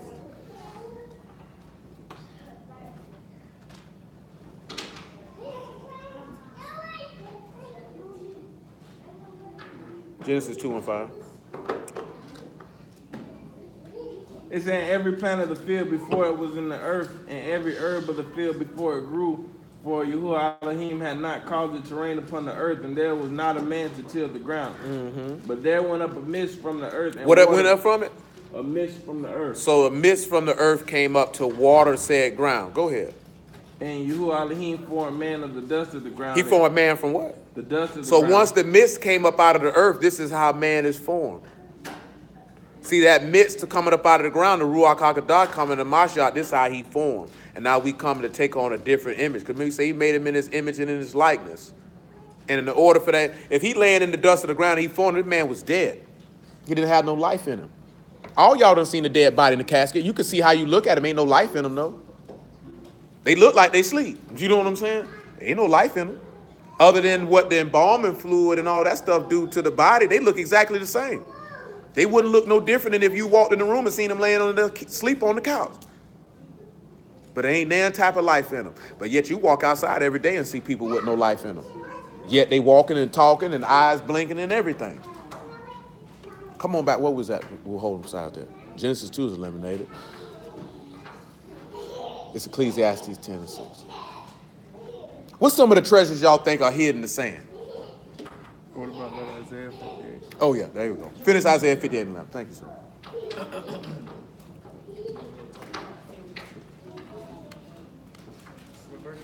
Isaiah 58 and 11. It's saying, Yahuwah shall guide thee continually and satisfy thy soul in drought and make fat thy bones, and thou shalt be like a watered garden and like a spring of water whose waters fail not. See, and that takes us back to, remember he told you if you overcome, he'll give you a right to the tree of life, which is in the midst of the paradise of Elohim. Same thing you read last week about Jeremiah chapter 17 and verse 8, about the waters and the tree that's planted by the waters, because that's telling what tree is planted by the waters. It's the tree of life. He's telling you in this instance that he's going to actually make you like the Garden of Eden. Where's the Garden of Eden but in the midst of the paradise of Elohim? What is the paradise of Elohim? It's New Jerusalem. New Jerusalem is coming with what? A new heaven and a new earth where righteousness dwell, which means this is a new creation and creature that is going to manifest the fruits and goodness of the living Elohim. Because if you this garden that's watered and the waters don't fail, the Ruach is in you, because the Ruach of Elohim endure forever, it fails not. If you are this tree that's in that place, that means you're producing the fruit, which means the seed fell in the ground and you died, and now because of your behavior, you manifest love of Elohim, the joy of Elohim, the long-suffering, the temperance, the goodness, the meekness, and all of those things that come are brought forth out of the word. I've been saying it for years. Niggas scream that fruits of the spirit because that's a cop-out. See, he ain't showing no fruits, brother. Well, where yours at, nigga? You know what I'm saying? So that's how people point that out. And you know when usually people scream out fruits of the spirit? When somebody say something they don't like. You know what I'm saying? That's usually when it come out. Or it comes out on the flip side when niggas saying niggas out here promoting hate doctrine. That's just my experience. I can't speak for nobody else. That's usually when I see it. Or I hear it. I can't speak for nobody else. Go ahead. Go ahead, man.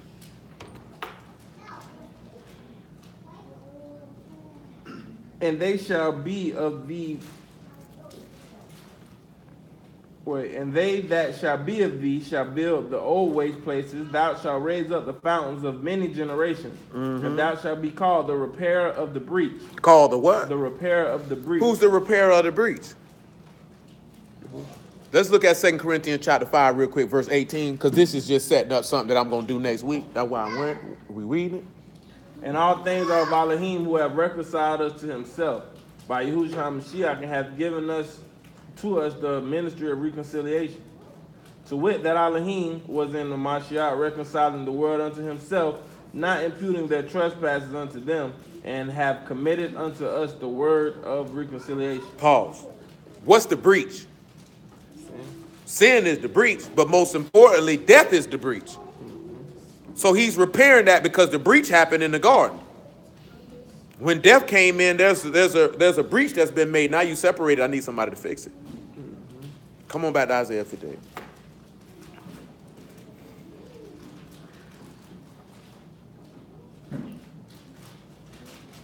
We have 13. So when he mentioned that there too, also when he's saying that the gospel of reconciliation, that means he sent ambassadors out to show the people how to come back and be reconciled to their Elohim. You know what I'm saying? When we look at most people, are they preaching the gospel of reconciliation? Not at all. That's not what you spoke. That's not what's supposed to be being preached. What's being preached is for individuals to know that Yah has not imputed your sins upon you, and for you to come back to him, to be made one with him, so you can be back in that vineyard that he planted. Because remember, he said, I got wild grapes. What more could I put better water in your vineyard? Could I made better seeds? Could I made it rain? Like, what more did you want me to do? Go ahead. It say, if thou turn away thy foot from the Shabbat, from doing thy pleasure on my Kadash day, and call the Shabbat a delight, the Kadash of Yahuwah honorable, thou shalt honor him in not doing thine own ways. Not doing thy what? Nor finding thy own pleasure. Nor speaking thy own words. Then shalt thou delight thyself in Yahuwah, and I will cause thee to ride upon the high places. He calls you to do what? Ride upon the high Now, what did he places say? He told you not to do what? Read the things he said for you not to do. Thou shalt take, not doing thy own ways. Pause. John 6 and 30. He said, not doing your own ways. So let's look at that first. They said, therefore unto him, what sign showest thou then that we may see and believe thee? What does thou work? Our father did eat manna in the desert, as it is written. He gave them bread from Shamahim to eat. Then Yahushua said unto them, verily, verily, I say unto you, Moses gave you. Hold it, drop down to verse 36, man. Got to get to the point. Well, make it 35. I got to get to the It point. said, Yahushua said unto them, I am the bread of life. He that cometh to me shall never hunger, and he that believeth on me shall never thirst. But I said unto you that ye also have seen me and believe not. All that the Father giveth me shall come unto me, and him that cometh to me I will in no wise cast out. For I came down from Shamahim not to do my own will, but the will of him that So he didn't come to do his own work his own ways, now did he? That's what he said that you needed to be able to learn how to do. Not doing your own ways or finding your own pleasure or speaking your own words. John 12 and 44. Let's look at him about not speaking his own words. After that, John 7 and 16. See, Balaam said the same thing. Whatever Yahuwah put in my mouth, that's what I'm going to speak. Go ahead. John 12 and 44. It said, Yahushua cried and said, what that believeth, he that believeth on me believeth not on me, but on him that sent me. And he that seeth me seeth him that sent me. I am come a light unto the world, that whosoever believeth on me should not abide in darkness. And if any man hear my words and believe not, I judge him not. I judge him not. For I came not to judge the world, but to save the But world. to save it. Notice that he's saying how he also showing you that he didn't come to do his own pleasure. His pleasure could have been to judge, but yet he said, I didn't come to judge, I came to save. Go ahead. For I have not spoken of myself, but the Father which sent me, he gave me a commandment, what I should say and what I should speak. And I know his commandment is what? Is life everlasting. So did he speak his own words? Because remember, he saw rest was good. So we see an instance where Yahushua did not come to do his own work, nor to speak his own words. Do you know what I'm saying? And we also can see when he said, let this cup pass, but let your will be done, not my will be done, that I didn't come to do my own pleasure either. Do you know what I'm saying? Now, what was the one more? John 7 and 16. See, all this stuff go together. You can't say, we done went over this before. I tell you, man, 99% of people don't keep the Sabbath because they sit back. What you mean? If Yahushua your rest and how you speaking your own words and doing your own pleasure and seeking your own will. You think as long as you don't do it one day a week, you keeping the Sabbath, but you're defiling it every day because you're doing what you want to do. He said you're supposed to look at the Sabbath in the epistle to the Hebrews. He said that we should all cease from our own works like Elohim ceased from his. How you keeping the Sabbath and you see rest is good and you still doing what you want to do? That's not a son, that's a bastard. Go ahead. These people need to learn a lot. Unlock these doors properly. 7 and 16, John. It said, Yahushua answered them and said, my doctrine is not mine, but his that sent me. If any man will do his will. If any man what? Will do his will. What he'll know? He shall know of the doctrine, whether it be of Elohim or whether I speak of myself. So he let you know if you do his will, the will of Elohim, you know if I was speaking my own words, if I was speaking or speaking Yah's. Nigga be quick to saying, oh, that's his feeling. No, that's what the book say, nigga. You just want to do your own will. You want to bring honor to yourself. Go ahead. That's what people's problem is. Come on, man. He said, but he that seeketh his esteem that sent him, the same is true, and no unrighteousness is in him. Guess what? What he said now? He said, he that seek the esteem of the person that son him, the same is true. It ain't no unrighteousness in it. That give you a different perspective. Then he tell you, right, we finna get to that part in Isaiah 58. He said, if you don't do your own ways, nor seek your own pleasure, speak your own words, he calls you to ride high upon the mountains, right? Now let's come on back to that Ecclesiastes 10 and 6, right? So I'm not going to spend long on it. When we look at you dwelling in a low place, the rich do. Remember how we talked about how he was rich, but he made himself what? That we might be what? Rich through him. So you see this rich man.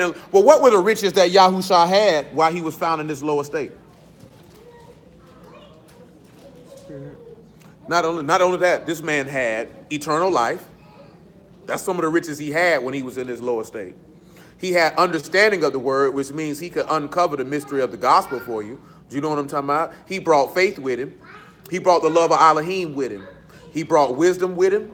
He brought righteousness with him. Then after that, he brought apostleship with him. He brought you being a prophet with him. He brought healing with him. He brought miracles with him. He brought government or rulership with him, because now you can achieve that through him.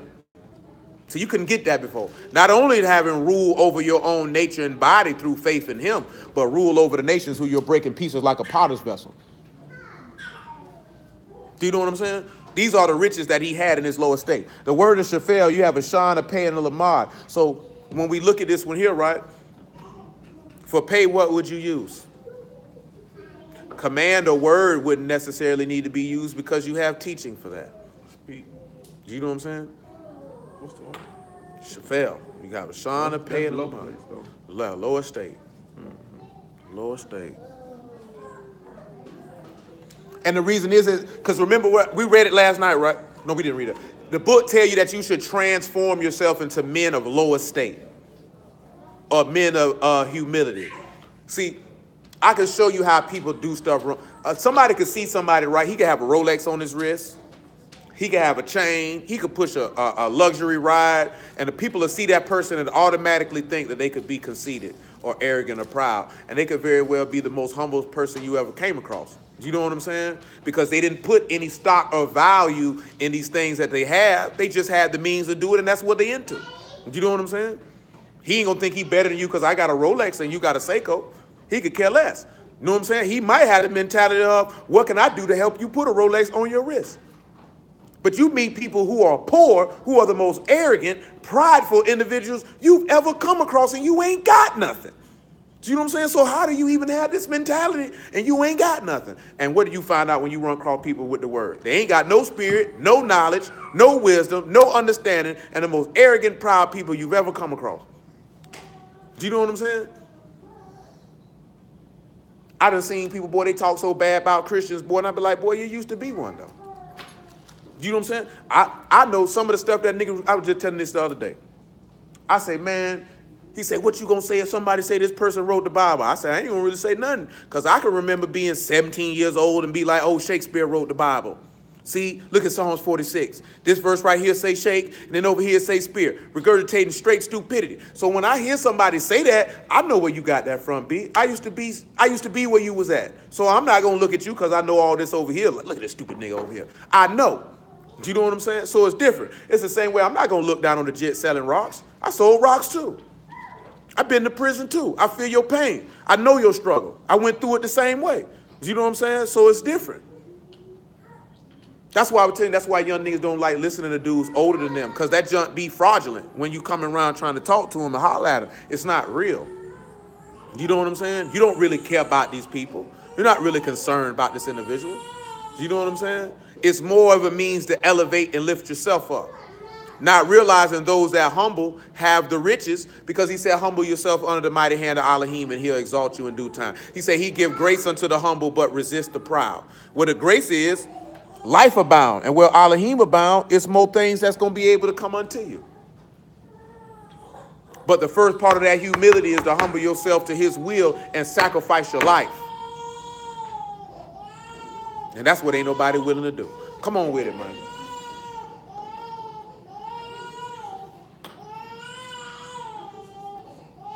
How they reacting to that symbol, man? That first day out. I won't read my mission because I seen she just pulled it out. Where we at? 10 and 6. No, we don't need no 7. But what will we get from that Shephel? Because Shon is going to be what? Devour, consume, pair. But for Pei, what will we say? Will we say command or speak? What else is a part of Pei? It's more than just speaking. There's a couple other things go to it too. I can't recall them at the present time. No. Entrance, what else? See that's what I'm talking about. You got beginning, you got praise. You know what I'm saying? So for me, myself, if the rich man dwells in a low estate, then we would want to sit back and say, this is the teaching that pairs you to praise. And if you're paired to praise, then who would that be talking about? Of the tribes, specifically. No, Naphtali don't mean praise. Genesis 29 and 34. No, Asher. Asher don't mean praise either. Asher means happy. Oh, that's Judah. That is Judah. Sure. My bad. Judah means praise. So you see the difference? So if you paired to the teaching of praise, you know what I'm saying? And that means that's the tribe of Judah. Why is Judah, you don't got to get Genesis 29 because you just said it. Why is Judah important? What does the law say about Judah?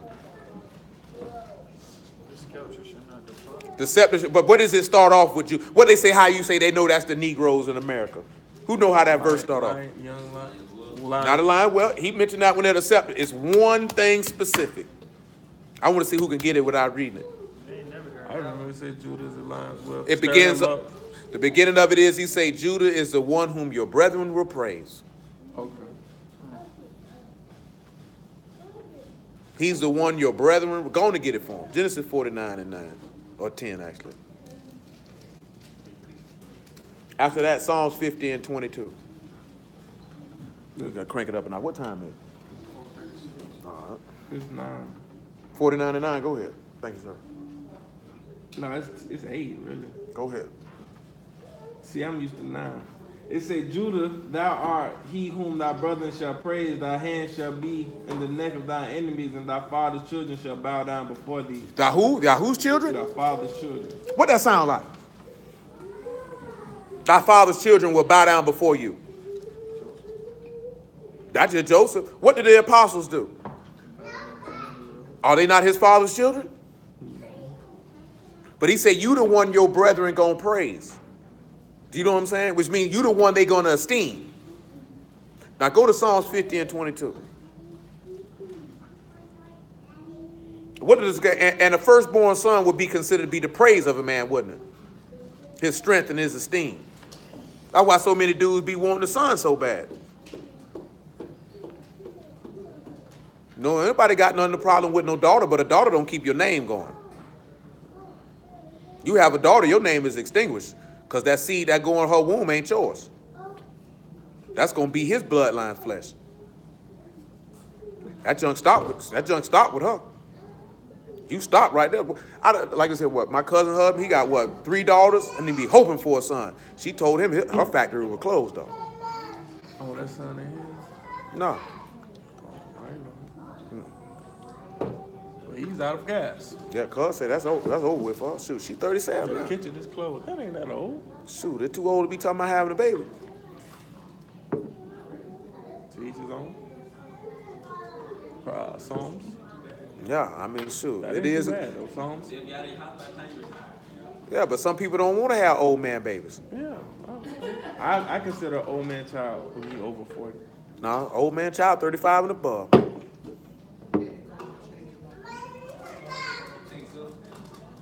And who said that? Oh, that's just The general. Dr. Scholl? No, niggas in the Dr. hood. Lipschitz. You know what Ralph Lauren got to do with this?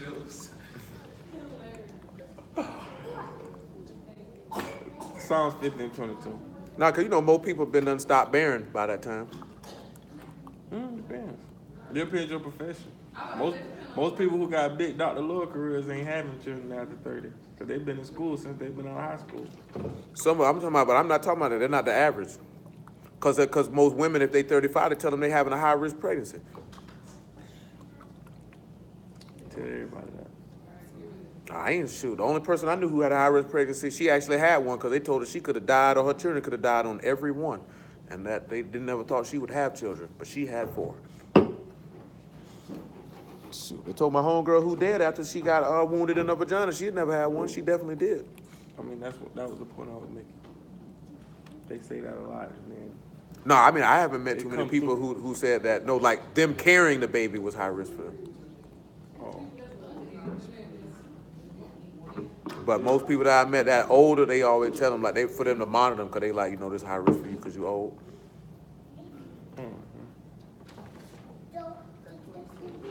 Oh yeah, not before. I'm talking about while they carrying. It say, now consider this, ye that forgotten Elohim, lest I tear you in pieces, and there be none to deliver. Whoso offend, praise, and esteem me, and he that ordereth his conversation aright, will I show the salvation of Elohim. Pull the word for praise real quick, man. Just mainly so I can hear the definition of it. Huh? The word for praise in this verse is todah. So it's those who give thanks. Well, go ahead and see what it says in Genesis 49 then.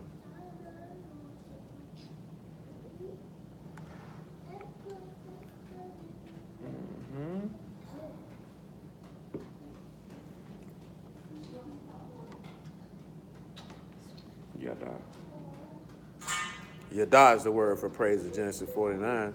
So with that, what you got? It is literally, that is to hold out of hands, to physically throw at or away, to reserve, to revere or to worship, to bemoan, to cast out, to confess, to praise. To praise, or do you see the worship? Worship, if you worship somebody, that means you reverence them or you serve them. You have a yard dollar in the hay from shining from what the word he just mentioned. So, Like that, bro. this nigga right here. So, No, it's really outstretched arm with the hay on it. That's the root. The root is yard, and then it's just a head. yeah. And when you see that there, if the root of it is in the character, you got a man like this. And you see the praise is what? To sacrifice yourself. Because how did Yahushua get his praise? How did he get his esteem? When he sacrificed himself. And this is how you be able to pull those treasures that's hid in the sand, especially when we look at what is hid is the Taman, which is the covenant of the Ruach of eternal life. That's what's been hid. That's what's been hid. Because like we done discussed it before, you got niggas still arguing that the new covenant is not in effect. That's why I said, go and get them 2 Corinthians chapter 4, man. Give me verse 3.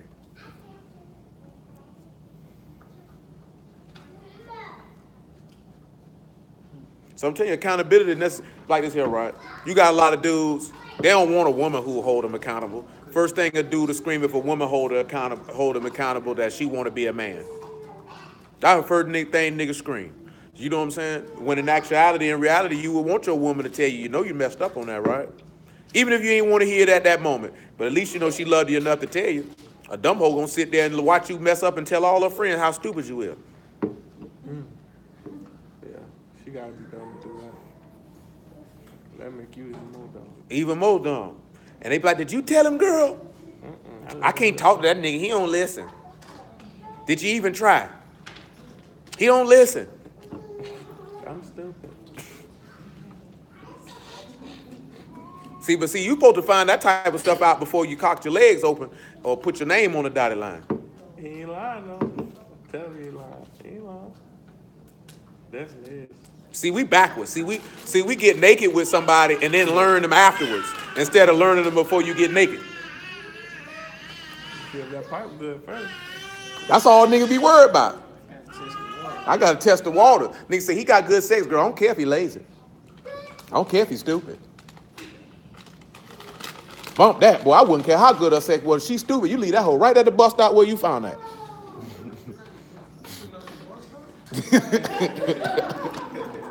Some niggas do. I wouldn't care whether the bus stop, the restaurant, the hair salon. I don't care where you take that hoe back. Drop all right here. This where I found you at. I'm gonna leave you there.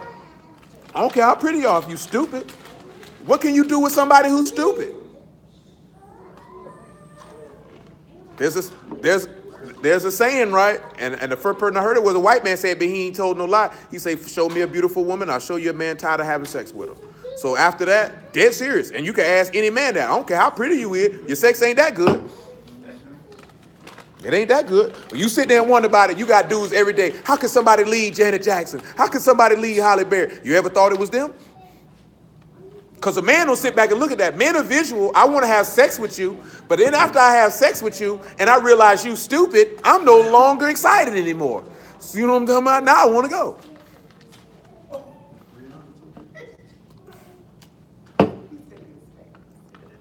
Look, He you would've know he said- said something wrong. Look at his face. Look at his What? face.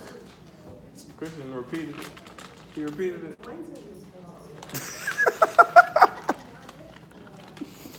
For real though, you got to say, because that's how a man operate. That's if he got any type of sense. A man don't want to be joined to life with no dummy. You know what I'm saying? You can't think your way out of a paper bag, or he got to tell you what to do and how to do it on every corner. You can't do stuff without supervision. You can't, when it described a virtuous woman, how does it describe her?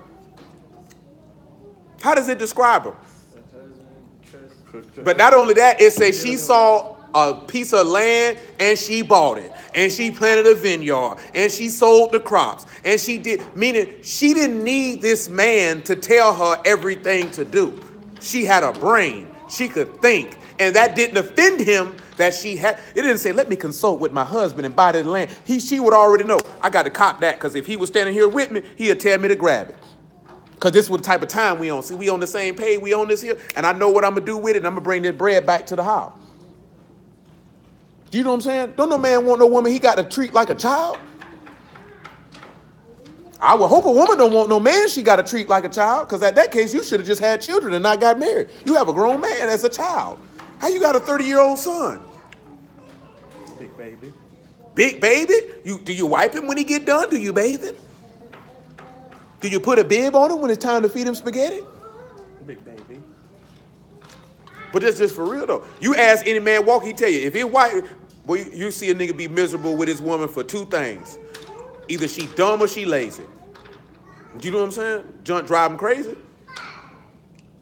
I'm telling you, you look at all these beautiful, look here, man, ain't a good woman walking dude gonna throw to the side unless he's stupid. See, we only look at the outward part. She fine. Why Halle Berry been divorced 3 times? It's her. It's her. She's the common denominator in all these situations. Do you know what I'm saying? Oh, straight up and down. Somebody been married 3-4 times, male or female, it's you. You the common denominator. Either you not a good spouse or you not a good chooser. That's it, and it's still you. Yep. Either you don't know how to pick them or something wrong with you. And the reason being, because it's always been like this, but it's worse now. And Farrakhan never told no lie when he said this here. Black people pick their spouse from the waist down. Do you know what I'm saying? Niggas more concerned about how good they sex is versus can this man build anything to leave for generations to come? How many men or women even think about picking somebody who's even thinking about 3-4 generations after they gone? You know what I'm saying? Niggas think about going on a date on a Saturday night. You know what I'm saying? Nigga think about, I was trying to go to the movies. Nigga ain't think about something about our great-great-grandchildren gonna be straight based off what we left them. You know what I'm saying? Regardless of what they say about white people make strategic marriages. You know what I'm saying? They strategically pick their mate. They don't be like, girl, he freak good. They be like this here, but that nigga ain't got no hustle about it. But they be miserable behind that jump, though. But there's people who pick mates off sex and they miserable. So clearly somebody's doing something wrong. But look. No, this is a different. Go ahead. No, it says it's a little different on. They strategically pick them, but I hope they picking somebody who think like them. Nah, you're right. I hope you pick like think like. It's a lot of people miserable out here. Cause you know what they like this here? After, guess what? I don't care how good a nigga meat is. After a while, you get tired of his crap. Now you sitting at the house like this here. This nigga always got a dirty drawers. They be snapping about little stuff. Nigga, stay keeping the dirty drawers on my floor. Nigga, why you ain't clean a bathtub when you got out of it? Simple stuff. Stuff that didn't even make you mad 5 years ago. Make your blood boil. Ate your who?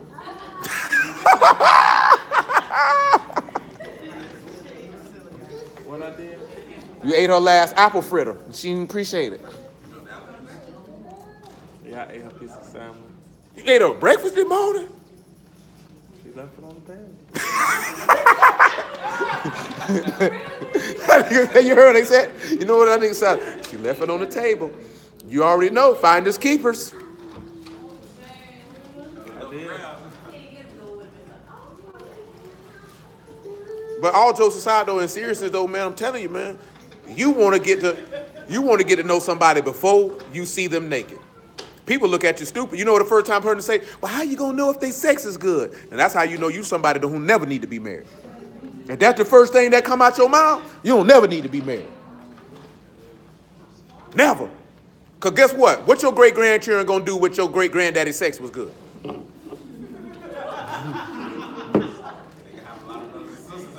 That what you gonna go tell them? Boy, your great-granddaddy, let me tell you, I heard stories. We in the poorhouse though. We struggling though. Because great-granddad ain't leave nothing behind but his seed. You know what Book of Proverbs say, man supposed to leave an inheritance behind on him? Okay, that's the only reason why I'm mentioning it. That's what he say he supposed to. So why would you pick a man who don't even want to leave an inheritance behind? That's how our people is as a whole. Why you think we got so many illegitimate children? He fine, girl. I bet we have some nice-looking babies. But he's stupid, though. Don't get me wrong. Now, when I say white people, I'm talking about upper crust white people. Because we know regular white people make them bad decisions, too. If not worse. Because they getting drunk at parties and just and going home. White people already come from money, though. That'd be another thing. Yeah, but they do. But they train to pick their spouses from a different vantage point. Especially like with Congress and all that, you got to meet certain expectations. They need a guy, they're looking at what type of potential does he have long run, and it's what black women are looking at what he got right now. Whatever, like I said, looking for what he could build. What type of skills does he have to build something for our children and our grandchildren that he can leave behind? It's some black men out there, plenty of them been doing it for years, you know what I'm saying? But as a collective, because that's not to say our people don't do this at all, but as a collective, our people don't think that way. You know what I'm saying? As far as I'm going to pick somebody who can help me leave a legacy behind for our children. Because like... I think that's harder to do in the word. It ain't. You know what I'm saying? So? Not at all. Not at all. Because you're paying attention to what skills does this man possess to build? What is his... No, I'm talking about... I'm thinking about it's more challenging in the word to find somebody that really want to be on the word like that. And have that? Well, I mean, yeah. But shoot. I mean, but it's hard enough to find somebody who really want to do the word. I know. That's the only thing I was saying. saying. Yeah, okay, yeah. That's all I'm saying. When you put 2 and 2 together, that's a rare breed. Better snatch them and grab them. Yeah. You might want to go ahead and leverage what's more important. The word. I think the word more important. The word more important than anything. Yeah. But even with the word, though, the word is still part of that. We're leaving a legacy. Yeah. You know what I'm saying? Behind. So then you want to know, well, mentally where you at? Financially, what do you want to do? Mm-hmm. You know what I'm saying? This, that, there, and the third. To see. That's why I told you that chick was like, how come there's so many people in the truth, but everybody's single? Because everybody ain't on the same type of time. Do you know what I'm saying? You think, oh, we in the word, we should just get married. Not so fast, my friend. Mm-hmm. Oh, no. Because the first thing you got to be a step. Because guess what? Niggas throw around their righteous man just like women throw around their virtuous woman, and probably 98% of both don't qualify. The jury come back and says, guilty. You a liar? Like people want to be a virtuous woman, but they don't want to do what's necessary to be a virtuous woman. Dudes want to be a righteous man, but don't want to do what's necessary to be a righteous man. Continue. But that's tough, though. It's tough. You know why it's tough? Because niggas picking up the word for some butt. It's not even that though, too though. It's a lot of people that ain't really hearing the word how they think they're hearing the word. And that's true. And I ain't disputing. I ain't even getting into the intricacies and the nuances of all that there, because see, that's subdivision. But most people pick up the word for 2 reasons: pride, because they found out they were an Israelite and they let that mess with their brain. And they feel like I got to bang on all these lies I heard my entire life. Or I feel like I can get an upright woman to marry because everybody got to be righteous in this. And then they find out that that's not necessarily the case. Do you know what I'm saying? So they objective for dealing with the word was wrong when they started. Because your first thought should have been, I got to save my soul. That should have been the first thing hit your mind. Do you know what I'm saying?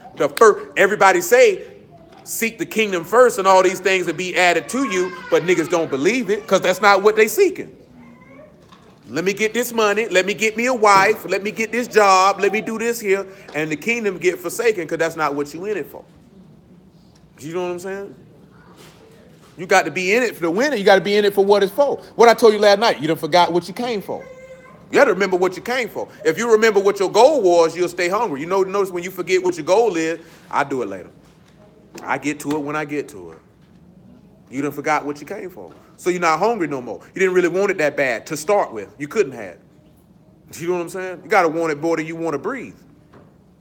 Because your goose is cooked without a ruach, so you should want it more than you can breathe. More than any person, more than any amount of wealth, more than anything you can think of. What compares to that? Right? Don't nothing compare to this. Period. You supposed to be, what did Paul say? He said, I've learned to whether I be abound or whether I lack, to be content. You know what I'm saying? So you supposed to sit back and look at whether I was married or whether I wasn't married, whether I had kids, whether I didn't have kids, whether I got money, whether I don't got money. I got Yahuwah, so when could I ever lack? People don't think that way. You got people in this word going crazy. I just seen a dude the other day say, boy, I need to get me a wife, man, before I go out here and hit a woman and eat her booty. This is exact words. I'm not adding on. This is, bro, exact word. He a young dude. He like ain't be able to take this temptation. But the thing, it's a lot of people, I can't speak for none of y'all with the bruise on y'all. It's a lot of bruise that say stuff like that. You know what I'm saying? I'm feeling tempted, this, that, there, and the third. Because you got into this for the wrong reason. You thought as soon as you got in the word, you were going to get you a man. You were going to get you a woman.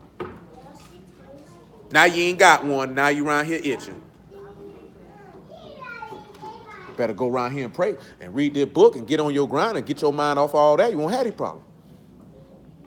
Because you're worrying about the wrong thing. You know, you can do whatever you want to do. But don't go to hell. That's all I can tell you. You know what I'm talking about? That's all I can tell you. You do what you want to do. Don't go to hell, though. Don't make that choice. You know what I'm talking about? Right or wrong? Don't make that choice. That ain't a good choice. I want that on. Everybody in life got a choice. You got a choice. I want that on the t-shirt. What's that? What's that? What? Don't go to hell. You can do what you want to do, but don't go to hell. That's a nice tee. I don't know. I don't think that'll sell too well. No. Nah, I just want to rock it for me. Well, don't go to hell, Definitely man. not for the general public. No, don't go to hell, man. Straight up, man. I'm trying to tell you. He told you I gave before you life and death. There's a choice before you now. Go ahead, man. Where you at? Oh, we were dealing with praise. Come on back to Deuteronomy 33:24. Nah, we had that 2 Corinthians, but you must don't want it. Oh, yeah, 2 Corinthians 4:3. Yeah, no, I forgot. It said, but if our Besor be hid, it is hid to them that are lost, in whom the Elohim of this world have blinded the minds of them which believe not, lest the light of the esteemed Besor of Mashiach, who is in the image of Elohim, should shine unto them. That's what's happened to them. Their eyes are blinded. They don't want to see that praise. For we preach not ourselves, Don't do what? but Yahushua HaMashiach, Yes, sir. and ourselves your servants for Yahushua's sake. That's good. Deuteronomy 33:24. So I ain't gonna do nothing but tell you what's right, man. You do whatever you want. I remember people like, yeah, you just want. I remember somebody told me, you be manipulating people. Shoot, I'm trying to manipulate you to save your soul. Because all manipulation means to persuade somebody. You know what I'm saying? And then we just read last night that what Paul say? Knowing the terror of Elohim, we persuade men. I'm trying to persuade you to save your soul. You know how dumb we got to be as a people to be like, boy, I don't like somebody's trying to persuade me to do what's right. We don't never got a problem with nobody persuading us to do nothing wrong. You know what I'm saying? People it's been persuaded to do all type of stuff. Use drugs, participate in physical activities they ain't had no business doing, rob, kill, lie. Somebody persuades you not to do it and they the enemy. That's how we feel about y'all. That's why they killed all the prophets. What was the prophets coming to do but trying to persuade the people not to do wrong? They say, you know what, I'm gonna kill that nigga. He coming around here telling me sin ain't right. Who he think he is? Shoot, I'm neighing at my neighbor's wife right now. Now we said in the book of Jeremiah, he said all of them around here neighing after their neighbor's wife. Say they going to the same maid. Sold the poor for pieces of silver. For a pair of shoes. Niggas sold you out for some shoes, boy. Shoot, boy, these niggas are selling nigga out for a homeboy. For some followers. For some shine. That's how bad we are, man. That's why I be warning y'all, man. I seen a dude say today, all the camps need to come together. We won't come together so you can kill me like that. I know you niggas gonna kill me. And I can't up no fire on you neither. At least if you gonna kill me, I gotta make you work for it. Yahushua ain't making work for it. Yeah, he made it work for it. That boy went freely. Shoot, no, it's a couple times when they came to kill him. He like this. He dipped out a couple times. He did that. It ain't time yet. He did. That's all I'm saying. I don't think it's time yet. He ain't violent though. That's what I'm saying. If you come to get me for the word, I can't up no fire on you. I got to take that lick. Because if it were different, I'm going to shoot you where you stand. I'm going to leave you there. They ain't finna let you kill me. But the word say I got to let you kill me. So by all means, sir, damn yourself. Ain't that what Jeremiah told him? You kill me, you got innocent blood on your hands. By all means, damn yourself. It don't matter, man. I don't want no better come. I ain't finna pray for no deliverance, no salvation, or nothing. I remember a dude told me that they lock you up for the word, we gonna get you out. I say, you bet not.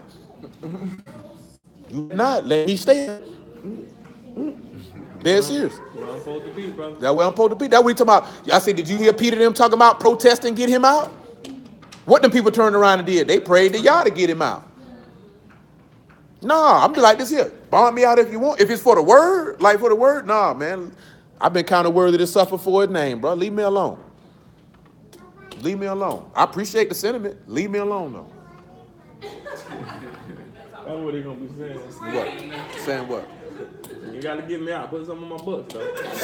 They ain't gonna have nothing to put on no books, boy, because you ain't going to that type of jail. You gonna get the bread of affliction in that jail and probably some gas. I ain't talking about that kind of gas. I'm talking about the kind of gas you breathe and you don't wake up no more. That kind of gas. You know what I'm saying? Nah, you ain't supposed. Where do you see anybody in the book fighting to be delivered from a situation they know Yah put them in to be delivered from that suffering? They took it with joy. You know what I'm saying? They did not run from that. Not running from that. You know what I'm saying? That's your hope. That's your hope. I just read it last night in Peter. That's your hope. Not running from that. You running from me mean you ain't believe it. You're not ready. You were ready to go to hell. Because he put you in a position he knew you ain't believe in. So you could damn yourself.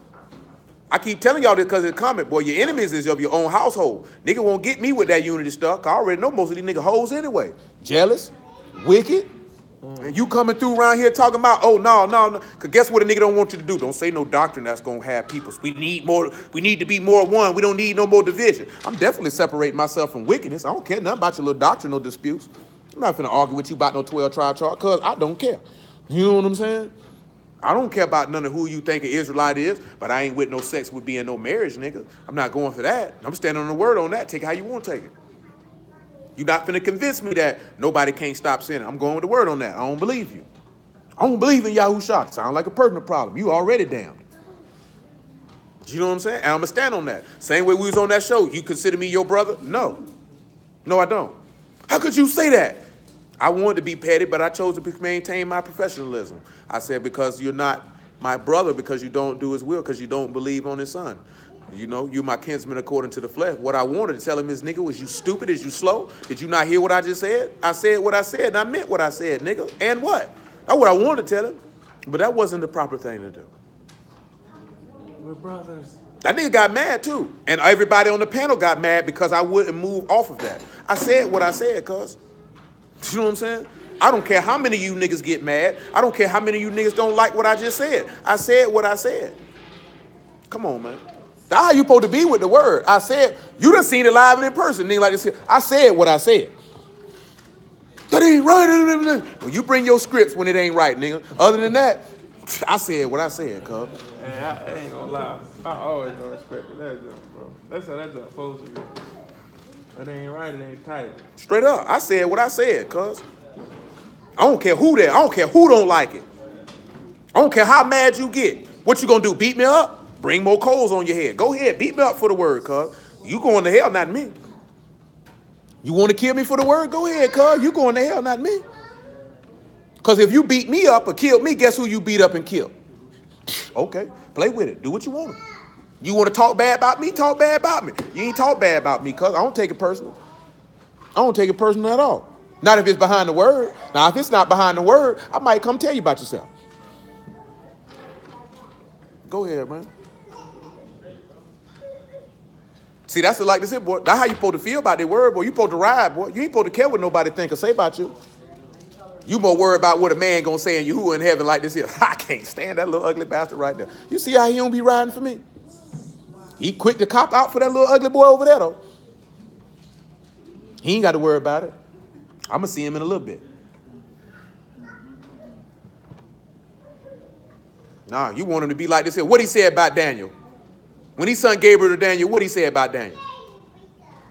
He said, "Oh, Daniel, old man, greatly beloved." That's how you want that man to feel about you. That's what he said about Daniel, greatly beloved. Why was Daniel beloved? He stood for the word. He didn't care what nobody else said or thought. Why did them people want to kill him? Because he stood on the word. Y'all bet not go pray to no other God. Popped his window open the first day. Regular day, regular damn neighborhood. Regular day in the neighborhood. Oh, I ain't eating the king's meat, cuz. I eat these dandelions and flowers before I eat that. That's why I told y'all that the other day. I guarantee you, how many of y'all been late to work in the last 3 weeks on a consistent basis? Been late to work on a consistent basis. I got a grace period, so I got 25 to 30 minute grace. Cause I say that on cause the average person, like I told you last night, average person wouldn't dare be late for Mr. Charlie. The niggas tell y'all, shoot, I get there when I get there. He ain't gonna be mad. I'm trying to tell you. See, this is what I meant to read y'all last night on that. That Matthew 25, what happened to them virgins that wasn't ready? Door got shut. You know why? Because they were late. And guess what y'all gonna be feeling like when you late all the time? Let me in. I know you not. Because you wasn't here when you were supposed to be. Because you were supposed to be here waiting for me. But instead, you was around here beating on the men servants and getting drunk. That would have said it. Sure did. Thinking he delaying his coming. He delaying his coming. I can eat, drink, and play. He say, you gonna play all right. I got time. I got time. Yeah, because when you prepared, that means you ready. Meaning you ready, you gonna know at the time that your master arrives and be there to meet him. So the correlation to that is, how do we have more fear for men than we do for Yah? It's forth is being prepared and on time. Because you prepare yourself to be able to crack a job on time. And you forgetting that it's Yahuwah who give you wealth, not them crackers. Because that man can make you lose your job, your home, your husband, your kids, and everything, and you be around here with a bag and a golf and a shopping cart. Picking up cans. Go ahead, man. 33 and 24. The word Asher means happy, right? So y'all know that. Let it ride. Let it ride right here. And Asher said, and of Asher, he said, let Asher be Baruch with children. Now, Asher is Ayin, Shan, and Rosh. So you get to do what? You get to be paired with the experience of the highest. Wouldn't you call that to be happy? That's a happy thing to be. That's a happy thing. And if you, listen why? Because if you pair to the experience of the highest, because we just talked about, that means you pair it with his sufferings. What did Hamashiach tell you to do? Get Luke 6 and 24. I'm going to have to read Richard because we're going to have to ride. Luke 6 and 24. Make it 23. Tell me what 23 say. Y'all keep your hands on Deuteronomy 33. It said, rejoice ye in that day and leap for joy. Make it 22 then.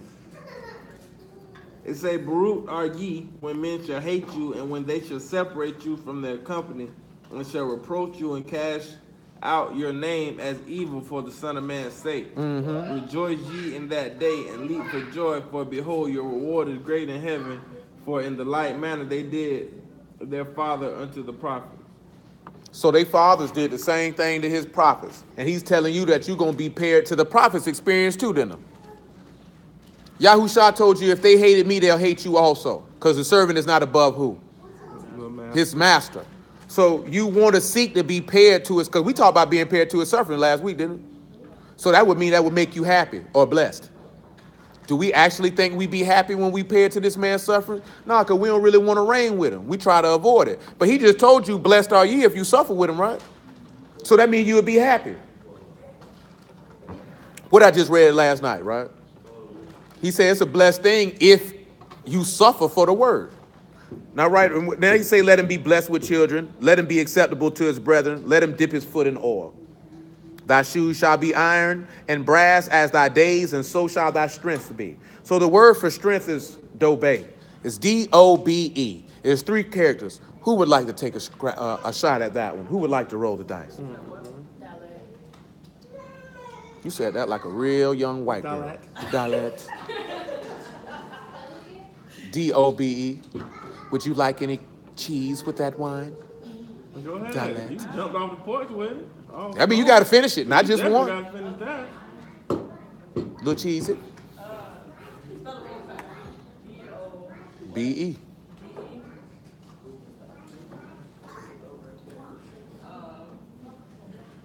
What word that was? Strength. Huh? Yeah, you still missing one. I'll rock with that. A little bit.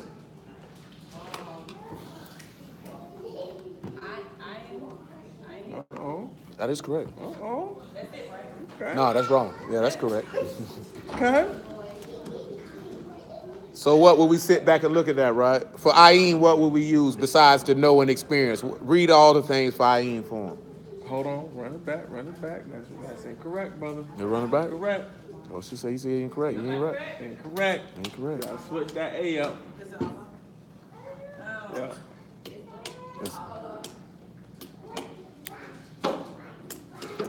Try again next time on The Price is Right. We give you a great parting prize. That's a foot in your butt.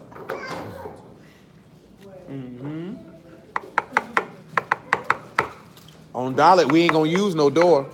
So don't use no door.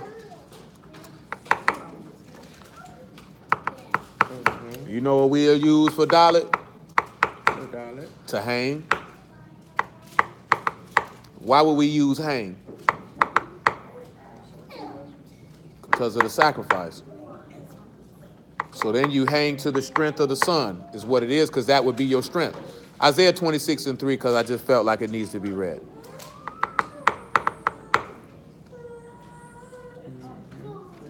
Isaiah 26:3, just because it needs to be read.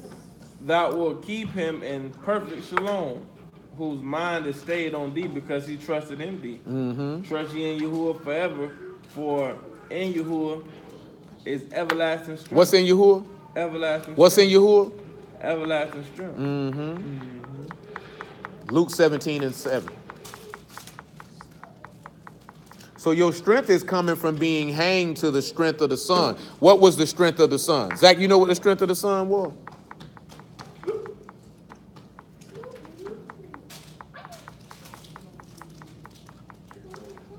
Yeah, because he just said it. Huh? He had to trust him to believe he'd resurrect him from the dead. He had to believe in the word his father spoke to him. That was his strength. That's all our strength.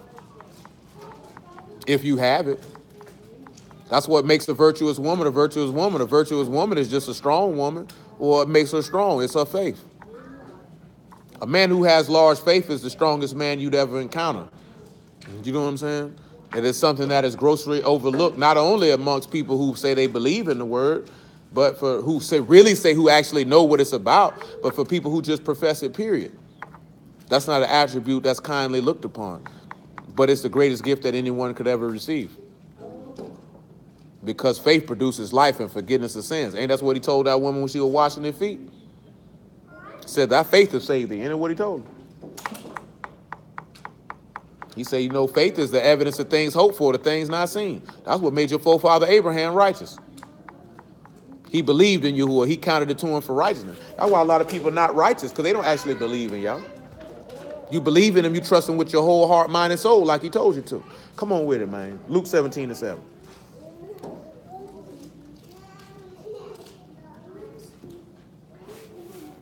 Ride when you're ready, sir. You want that back? Isaiah? I ain't said nothing about Isaiah. You should did. We just read Isaiah 26. Yeah, that was it. And then Luke you gonna 17. lose. Okay, my bad, bro. 17 and 1. 7. It said, but which of you having a servant plowing or feeding cattle will say Hey, overlook unto that. I don't want that. Luke 17:7. Yeah, I know that ain't because I because you just wanted reading to them. make sure it wasn't me. No.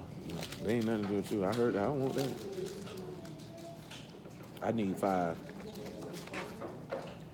It says, and the apostle said unto the master, increase our faith.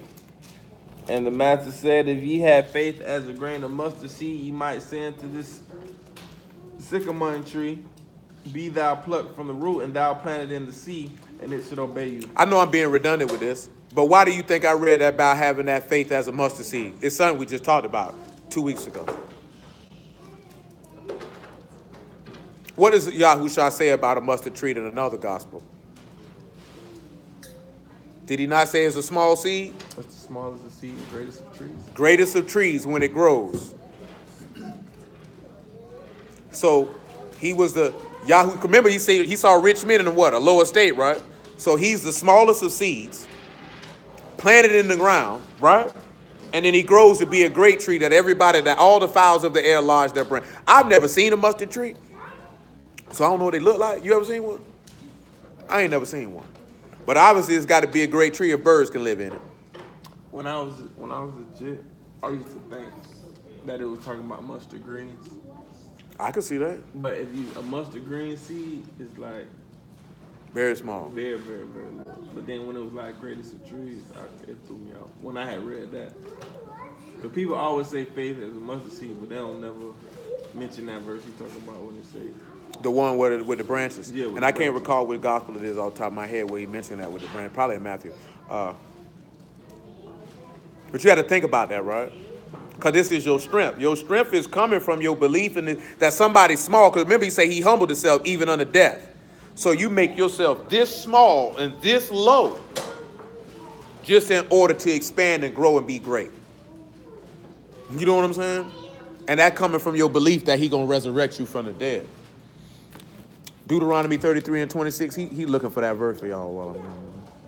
There's none like unto the Elohim of Yeshurun, who ride upon Shamahim in thy help, and his excellency is in the sky. Now, when we look at sky, it's Shakak, Shan, Kot, and Kuf.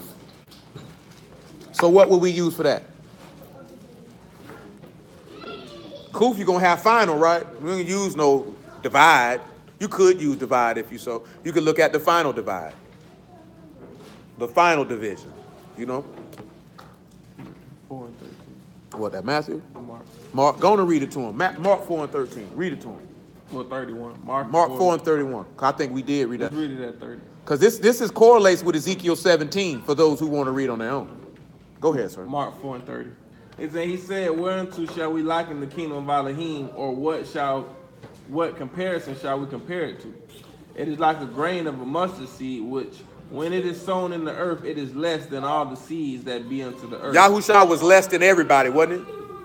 But when it is sown, it groweth up, and becometh greater than all herbs, and shooteth out great branches, so that the fowls of the air may lodge under the shadow of it. So you could, guess what? And we finna read that right in a moment. About lodging in the branches of it. So when you look at sky, Shan, Kot, and Kuf, right? But notice where he say that there, who is like unto the Elohim of Yeshurun, who ride upon Shamahim in thy help. What y'all think about the characters for that? Let me hit you with this here, right? The eternal Elohim is thy refuge. Underneath are the everlasting arms, and he shall thrust out the enemy from before thee and shall say, destroy them. So for the Shan, what would you say? Will we say pair? Will we say consume? More than likely, we'd probably say pair. For Kot, will we say divide? Probably not. We'd probably say protect. But for Kuf, what will we say? Will we say final? Will we say horizon? Isn't it the regular sun word for that? The regular sun? Yeah, the regular word for sun. Ain't sun used for Kuf? Sun, no, not, no. I was talking about the sun in the sky. Yeah, I mean, no. The sign is the sun, the symbol is the sun of the horizon. But light, I guess if you want to use that, light. They say light, circle, time, behind, back of the head, final, least, condense. I would say that this one right here, right, you look at That there would be a pairing to or adjoining to that final light that will protect you. The reason why I say that, because he says his excellency is in the sky because he's riding in Shamahim for your help. So remember, because this is for those who are happy. You know what I'm saying? There's nothing negative in here he's speaking. He's making a promise to you. He's making a promise to you right now. Matthew chapter 24 and verse 25. Because he's telling you what he's coming to do when he come back to deliver you. Because right after that, he said, the eternal Elohim is thy refuge. Underneath are the everlasting arms, and now he's going to thrust out your enemies. Continue. Behold, I have told you before, wherefore if they shall say unto you, behold, he is in the desert, go not forth. Behold, he is in the secret chambers, believe it not. For as the lightning cometh out of the east and shineth even unto the west, so Is that not him coming in heaven? And he coming for what? Your help. Go ahead. as the sun shineth in the east, and as the lightning cometh out of the east and shineth even unto the west, so shall the coming of the Son of Man be. For whatsoever the carcass is, where there were the eagles. Now, why would he be coming to help us? Tribulation. Why? Who's causing trouble? The beast, right? And what is the son of perdition coming and doing? Killing all the Kased, all the saints, all the Kadeshim, all across the world. And what is he killing you for? Just for the testimony of Elohim and keeping his commandments. He said he gonna be your help. Because remember, if we looking at Asher, that's the experience to being joined to the head or to the highest. So you're experiencing his suffering. So he's letting you know, bless, let him be acceptable. Let him increase with children. We mentioned that last night. You know, he got a lot of children. Let him be acceptable to his brethren and all that. But the word for eternal is kadem. Would you like to try to spell that, Dietrich? Condemn. Kadem. Condemn. Qedem. 3 characters.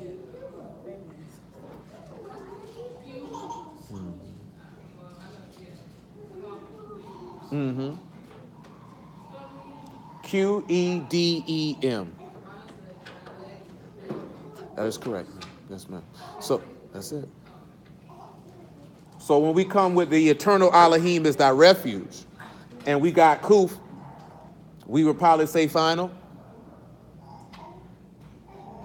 For Dalet, we would probably use Dor in that instance because he's telling you that how the eternal Elohim is your refuge. But for men, what would we say?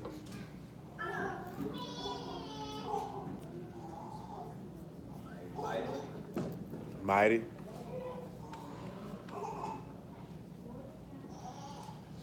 Yeah, I'm trying to think of Coop kind of throw it off. Might have to add more to the final. Because remember, eternal means clearly to live forever. Something that is, it also means beginning or before antiquity. So when we look at that there, we could say the horizon. We could use time possibly. But when he tell you that he's your refuge and you dwell, the word for everlasting arms is not arm, it's just everlasting, and it's olam. But you know it's the lamad and the mem, because we talked about that not too long ago. And that's the teaching of the sacrifice of water or the sacrifice of life. And he said this is where you're going to dwell. That's why we read that mark about dwelling in those branches, because that branch shoots out that seed shoots out these branches, and now you're dwelling under the shadow of it. If we was to put arms there how it is, if you go up under somebody's arms, you dwelling under their shadow or their covering or their protection. Psalms 90:1.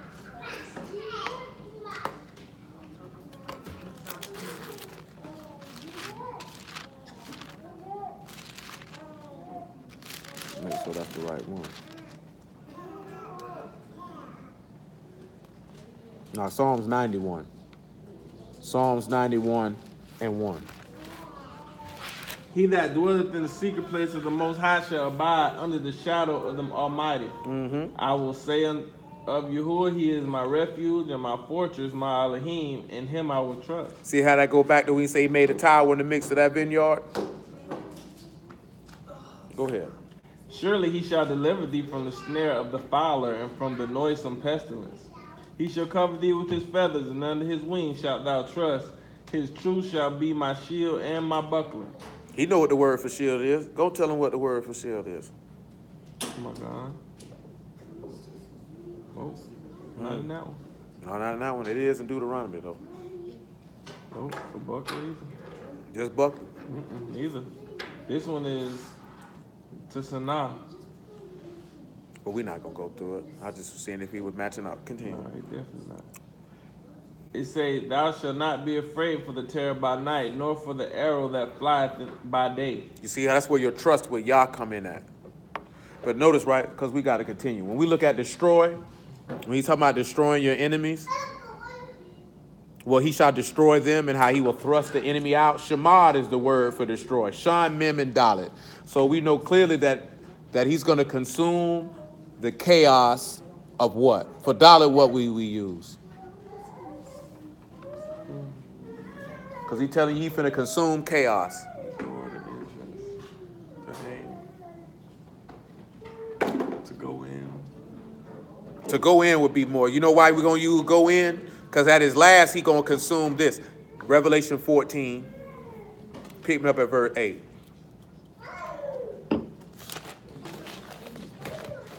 It saying there, followed another Malachim saying, "Babylon is fallen. It is fallen, that great city, because she made all nations drink of the wine of the wrath of her fornication." Keep going.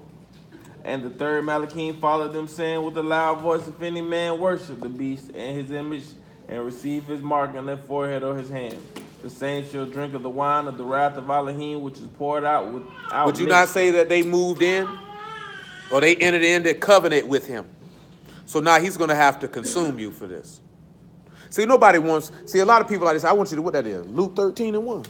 Get that Luke 13:1. See, come and tell y'all something, man. I think I ain't told y'all this in a while, right? A lot of people sit back and they look at what happened to evil people and they hear some of this stuff. But I just want y'all to remember this right here. Luke 13:1. Just remember this right here. Luke 13:1. It said there were present at the season some that told him that the Galileans whom blood Pilate had mingled with their sacrifices. And Yahushua answered them and said, "Suppose ye that these Galileans were sinners above all Galileans, because they suffered such things? I tell you, nay, but except ye repent, ye shall likewise perish. Or whose 18 upon them whose the tower in Siloam fell and slew them, think ye that they're sinners above all men that dwell in Jerusalem? I tell you, nay, but except ye repent, ye shall all likewise." That's what some of us sit back and forget. You think because these people, this happened to them, that they were just the worst sinners of the sinner? He said, but if you ain't right, you're going to die with them. You're going to die with them. Because he's going to consume you just like he consumed them. Because he said he's going to thrust the enemy out and destroy it. We know what Corinthians say, right? He's going to swallow up death in what? Victory. Say, "O death, where is thy sting? Grave, where is your power?" Because he's taking the enemy and he's thrusting it out and destroy it. Because Revelation 20 tell you when after this here, death and hell get cast in the lake of fire. He's thrusting the enemy out. But not only that, he said that if you didn't want to bring forth the fruits of his kingdom, what was he going to do? He said you were going to be thrust out and he was going to bring in a nation, bringing the fruits thereof in. Don't get thrust out. Don't get thrust out. When we look back at Deuteronomy 34, right? It says, "Yasharal shall dwell in safety alone. The fountain of Jacob shall be upon the land of corn and wine, and also his Shamahim shall drop down dew." The word for fountain. Which one of the 22 characters in the Aleph Bet do you think is used for fountain? No, one of the characters. You said mine. Oh, my. Oh, no. My bad. No. My apologies. Hit him with his family. Hit him with the show. Not doing either. Fountain. But one of the characters in the Aleph Bet is used for fountain. Without looking it up. Don't look it up. No.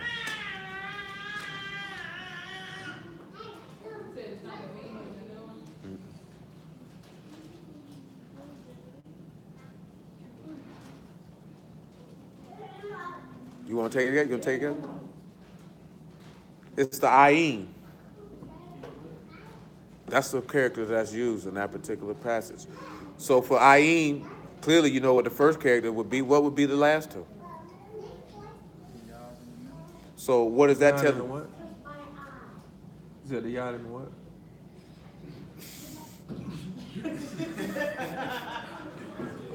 What you thought I said? No, just tell me what you said. What you thought I said? He said, it's not like he said, yeah. No, I ain't said that. What you said? What I said? Come on, we got to speed this up, so I don't got the time for Abbott and Costello. I said, bro. I thought you said yard in the middle. You stand Yeah, I thought he said noon myself. but he didn't. That's why he didn't repeat it. Oh. But it's okay. So you got right. You get to know the experience of the right hand. It's a work of continual life with that fountain. Remember how we talked about that Zechariah? He said, "I opened a fountain in Jerusalem for uncleanliness and sin." Y'all recall that in Zechariah 13? Oh, What? man, you just put me on. Put me on something. You know what I'm saying? You said Zechariah what? 13:1. Remember how we just read when he told that woman, "You draw from this well, but I have water that'll cause you to never thirst." Remember how we just read, he said he give you waters from a fountain that'll never stop? Well, the water that never stops is from the experience. John 7:37.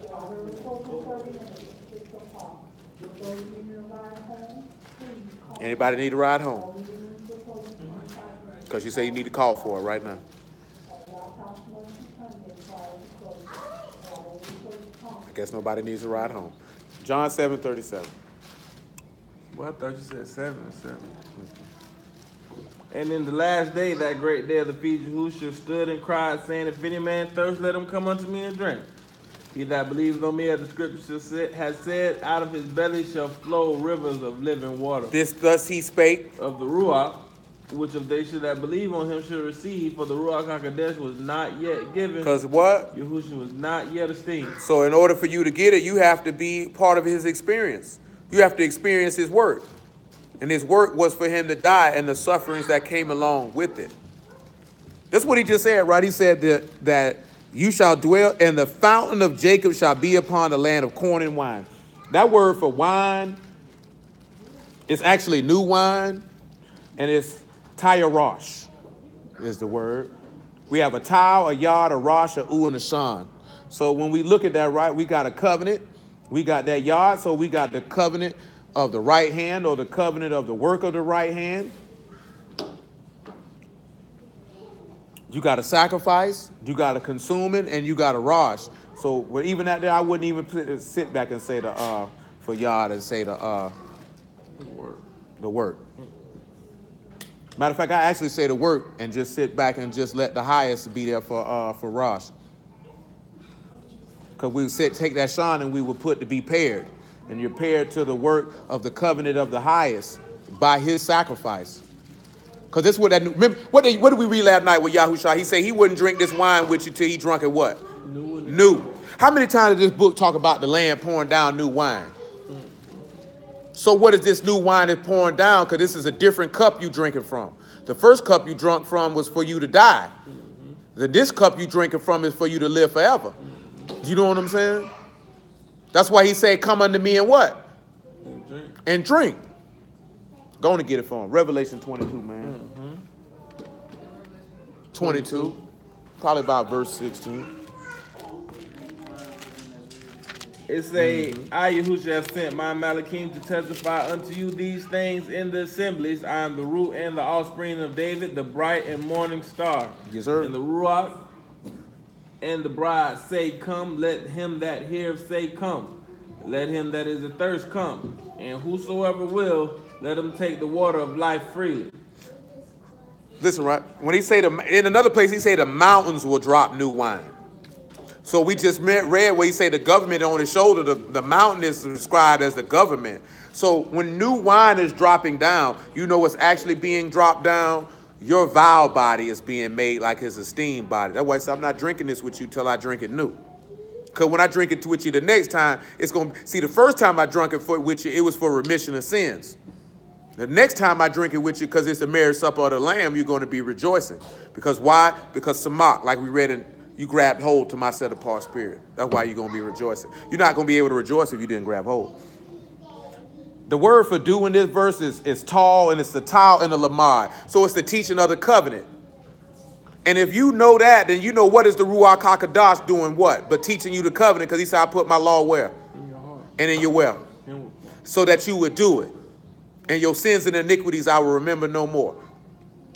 So that last verse, right? Happy art thou, O Yasharah, who is like unto thee, O people saved by Yahuwah, the shield of thy help, who is the sword of thy excellency, and thy enemies shall be found liars unto thee, and thou shalt tread upon their high places. That word for liars is kakash. It literally means somebody who is a liar, but also somebody who denies.